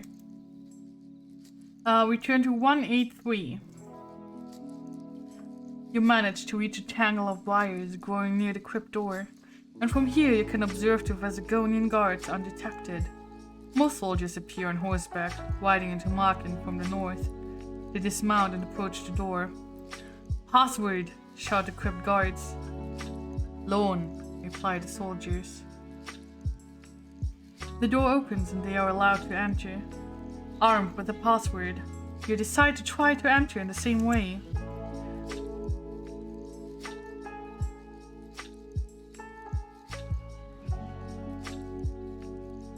Keeping the hood of your cloak raised and your Zama landing features in shadow, you walk boldly towards the guards. Pick a number from the random number table. You have the high discipline of camouflage, add 4 to the number you have picked. No fight, just RNT, no fight. First come, first serve with RNT. First come, first serve.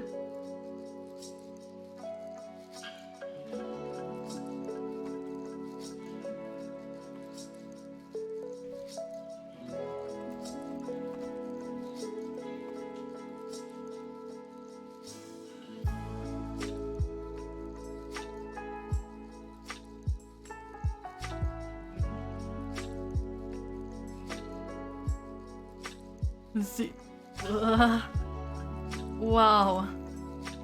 Nihil, I think Moni killed us off.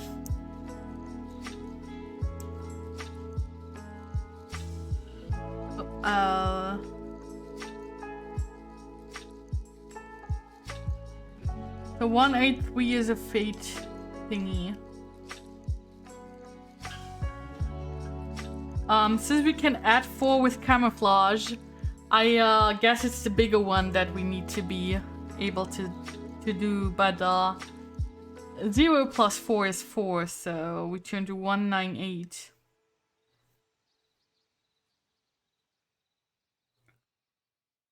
The guards are not fooled by your bravado. They draw their weapons and attack. You must fight them as one enemy. Okay. They have a combat skill of 18, so the ratio is... Ratio is 7. We have 30, they have 30. Okay. We just use the RNG that is there now from Nihilo for first one. 11 and 2. Next one, please. Next RNG, please. Hmm.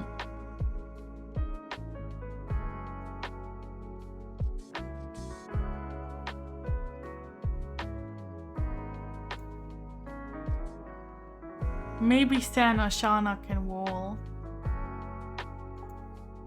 It's 0 to 9.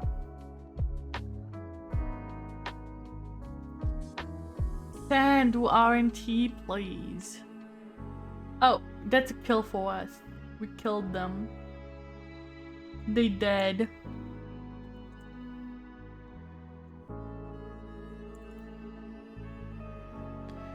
Good job, Sam. Good job.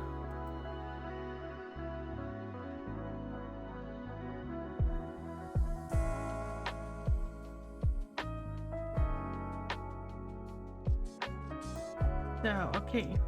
I'll return to 229.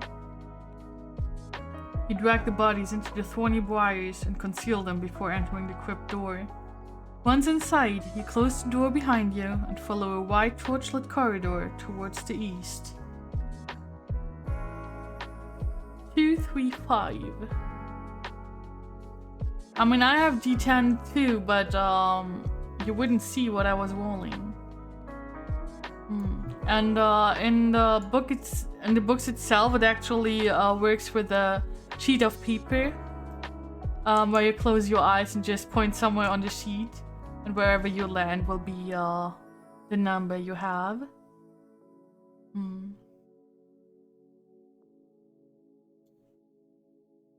We heal one.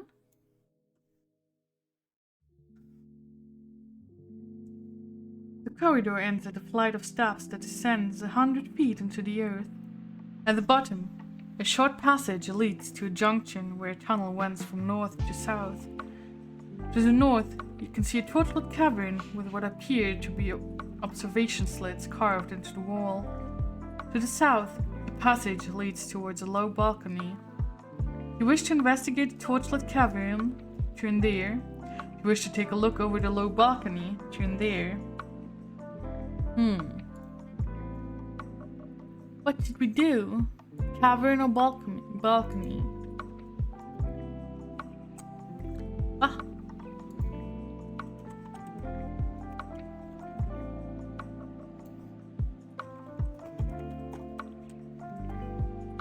What should we do? What should we do? Oh, we're back to full health.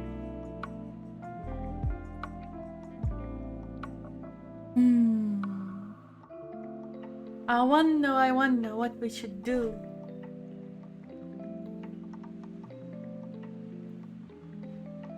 I mean, either option might get us killed, who knows?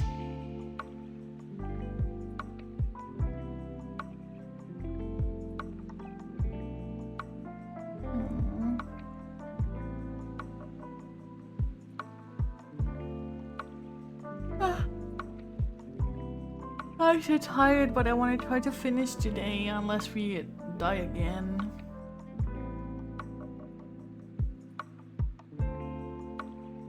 I gotta prepare dinner. Guys, good luck in the future adventures. Thanks. I hope you will have make some yummy dinner, Nihito, and have a good meal. Eat some veggies, okay?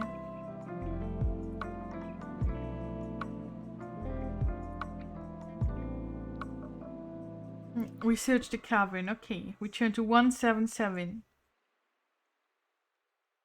You have taken just one step into the cavern when a blow on the back of your head knocks you senseless. You were seen at a junction by two guards who prepared this ambush for you. Your equipment is taken, and your unconscious body, bound by Baraka's men, throw you into his cell. You are unable to stop the sacrifice. When the time comes for your cell door to open, it is the bony hand of a skeleton that turns the key. Your life and mission end here.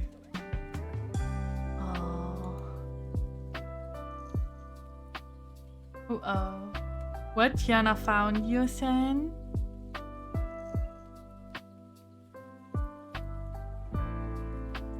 Death count 2.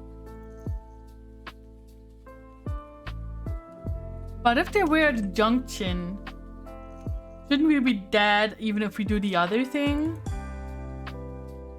What happens if we go and look over the balcony?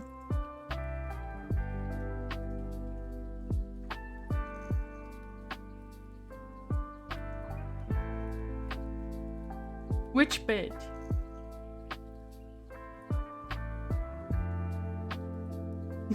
Knock unconscious from blow to back of head, definitely tear.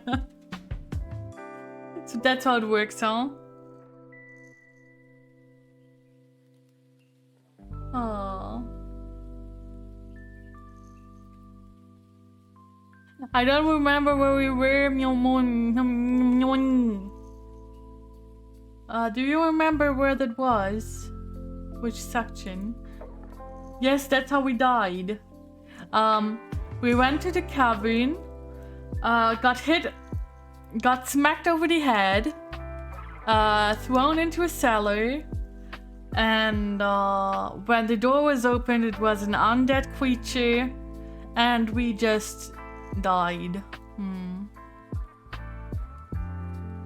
An empty feeling grips your stomach as you stare upon the altar in the inner sanctum of the subterranean temple.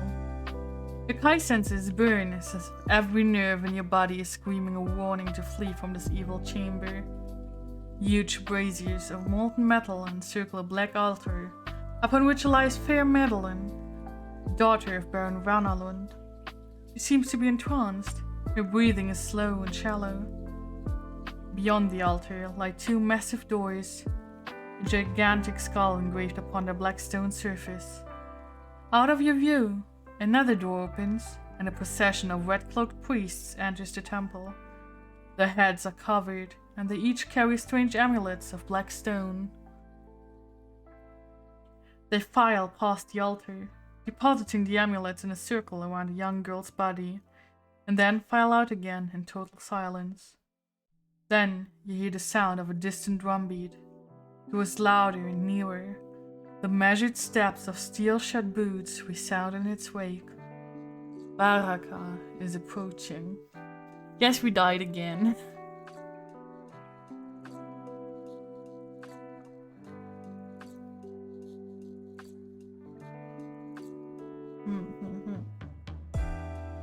We turn to 215. But this time around I can't be bothered to start over from the beginning. This is the first time we got so far. Don't want to do everything again. So we just went back to the other choice and are continuing on.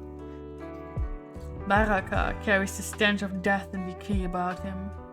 He strides into the temple, his boots of Gorga's hide covering both legs and feet, and slams shut the huge stone door with frightening ease. He stands in silence before pushing open the huge black doors engraved with the menacing skulls. Suddenly, a gale force wind sweeps through the temple, and your ears are filled by a terrible scream.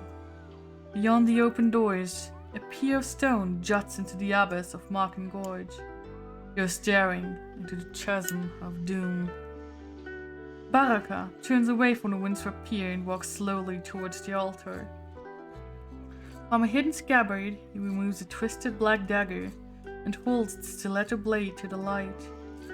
An evil blue flame runs up and down the black steel spike, flickering in the ice-cold winds of Marken Gorge.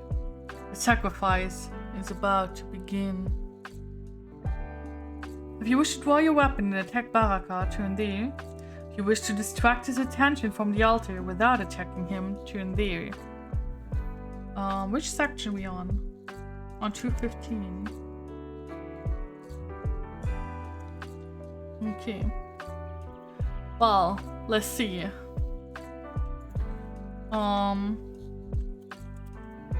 Do we attack or do we distract? I honestly, at this point, I don't know what the heck the safer choice would be.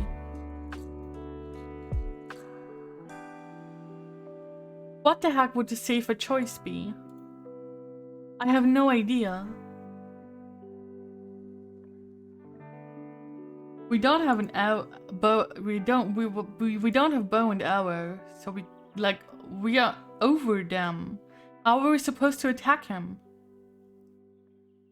I don't understand. We're looking down right now, aren't we? This does not make any sense.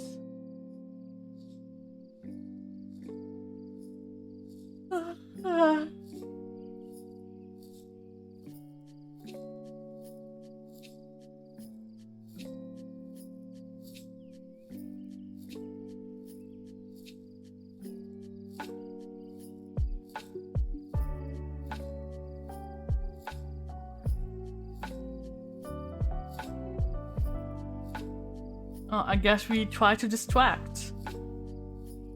Turn to 119.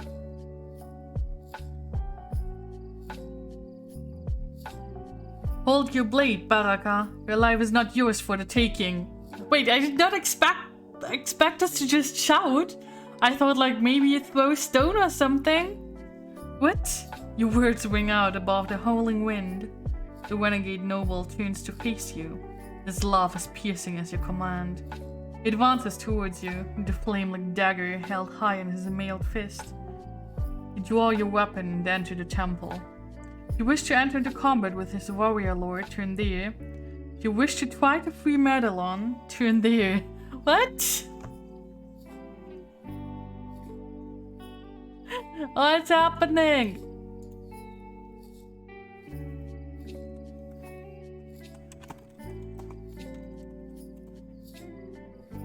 What the heck? What the heck?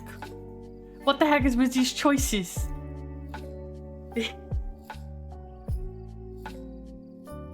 What kind of distraction is that?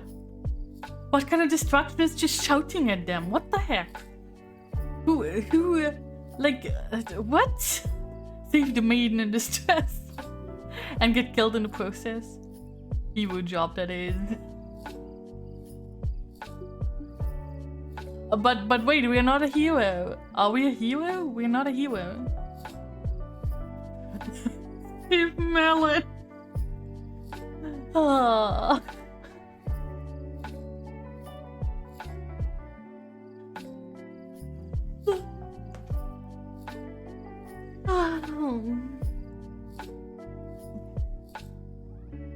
Heroes ain't the brightest. I don't know. As usual, even is the upper one, uneven is the lower one. Okay, it's even. We attack. Attack. You wish to enter into combat with this warrior, turn to 296.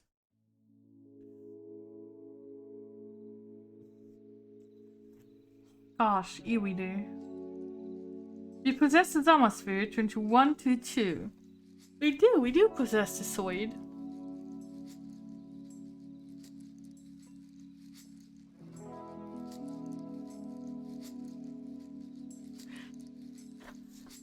As you raise your golden sword, the howling wind seems to rise in pitch and intensity. It claws at your mind, filling your head with terrible images of death and horror. Baraka sees you falter and strikes a cruel blow that opens a wound in your cheek. You lose 1 endurance point. Okay. But a sudden pain reawakens you to the presence of your enemy and the combat begins. Baraka, combat skill is 25. You have a total of 28. Wait, does it say Mind Blast? He is immune to Mind Blast. Okay. You're being attacked by a very powerful Mind Blast. And yes, you possess the kind of discipline of Mind Shield, which we have. Your combat skill is reduced by 4 for the duration of this combat. Baraka himself is a warrior who possesses formidable strength of will. He is immune to Mind Blast. Okay, so we gotta see what we can do. We have CS of 11, plus the 8 of Zamasford, plus 2 of a shield, plus 2 of our helm. We don't have Mind Blast right now. So have 23. And he has 25. 23 minus 25 equals minus 2. He has endurance 29. Oh, this is gonna be a difficult fight.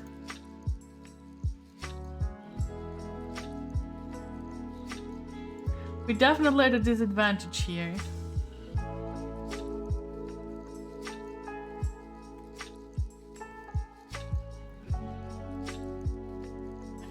Ah, Moni already went in. Okay, 4.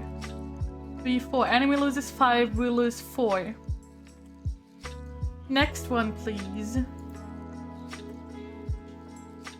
Next R&T, please.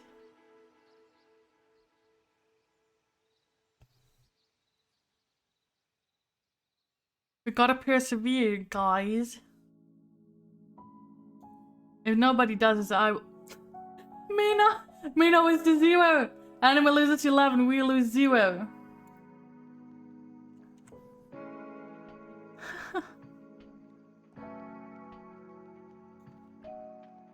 I don't trust anything I can't see, San, which is why we do the R&T. If you want to participate in the battle, just do R&T.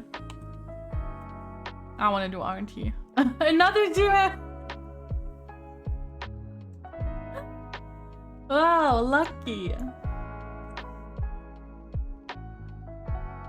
5. Enemy loses 6, we lose 3. Enemy is dead. We lose 3. We are down to 22. Hit all 22. And that's the combat force. We will take a Lamspur potion just in case. So we actually have 26. And we lose 1 Lamspur potion. Once again, we can take a Lamspur potion after a battle that heals us 3 EP. If you win the combat, turn to 350. As Baraka dies, the wind suddenly rises in pitch and intensity, filling the temple with a mournful cry of despair. You feel the chill, malevolent spirit of Dark Lord Vashna engulfing you in an icy embrace. But you sense that he is powerless to harm you. The sacrifice has been foiled. He is doomed to lament for a victory that might have been.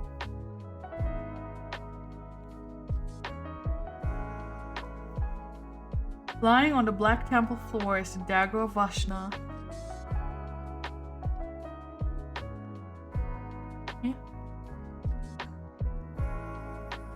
Well, Moni, that doesn't matter if the table is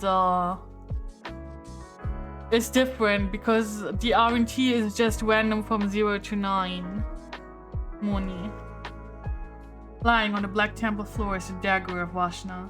To pick it up and tuck it into your belt, marked as on your action chart as a special item, the evil blue flame flickers and dies. As long as you possess this evil blade, Dark Lord Vashna and his legion of dead warriors will remain imprisoned in the Chasm of Doom. Oh, it's a special item. So we have the, how is it called? Dagger of Vashna.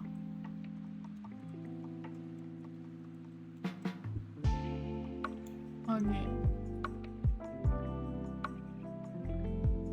You free fair Madeline from the altar and carry her through the corridors of the temple that lead up to the surface. As you emerge into the moonlit ruins, an astounding sight greets your eyes. Baraka's warriors are running from the ghost city in all directions, closely pursued by an army of cavalrymen. The light of the full moon and the guttering torches that these horsemen carry illuminates the suncrest that bedecks their tunics. Word must have reached Holmgard, for they are the Zamalanding army, led by King Ulner himself. The countrymen praise your courage and daring, its strident cheers drowning the cry of Marken Gorge. For once again, you have proved yourself a true hero of Zamalund. As you deliver Madeline into the waiting arms of her father, his overwhelming joy fills you with a sense of great achievement. You are indeed worthy of the title Kylord. You have succeeded in your perilous quest, but the epic saga of Lone Wolf, last of the Kylords, is far from complete. A new and deadly challenge awaits you in Book 5 of the Lone Wolf series, entitled Shadow on the Sand. New dagger for one sharpener. But honestly, we somehow did it with just 2 deaths. And in one go. I think this is the first one we did in just one go. I think we had at least 2 for the others. Though I remember, like, for the first one, it took us like over an hour just to set everything up. It took so long just to set everything up, oh my gosh.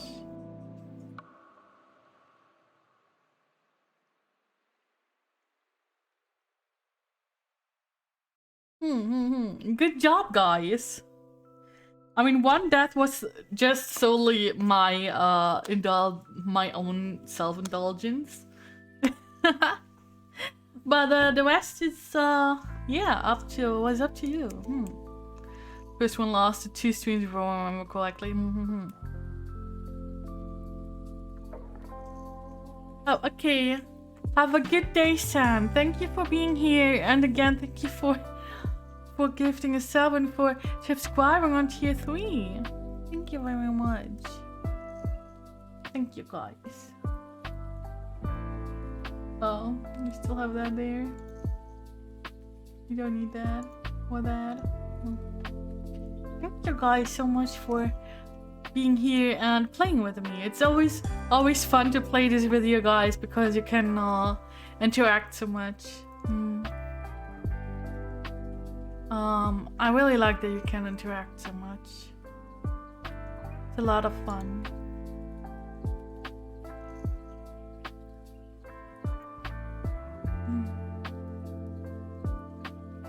Okay, let's see who we can wait, shall we?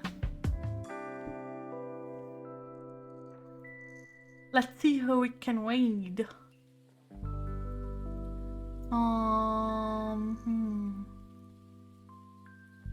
Elwing. Oh, let's go and wake Chica.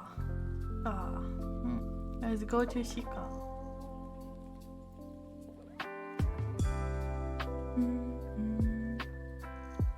Oh, it doesn't show up. But she ended already. Could start your stream if you have a wall. I mean, you can start your stream if you want, Moni. We can wait you. But I think everyone here would come to you anyways. No? No? No? No? No. Do what?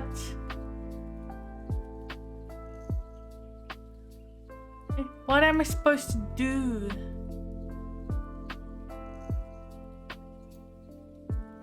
Oh, wait, cat. I mean, I can. What? What's happening? What's happening? What is going on? Cat is not showing as online for me. Yeah. Wait, what? Yeah. What is going on here? What are you doing? There is no cat.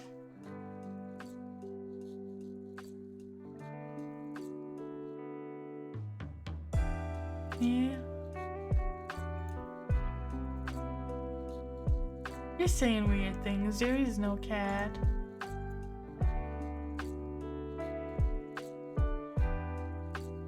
Yeah.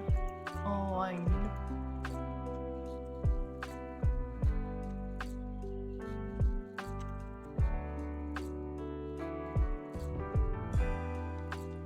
What, intended for mature audiences? Money. I never would have thought.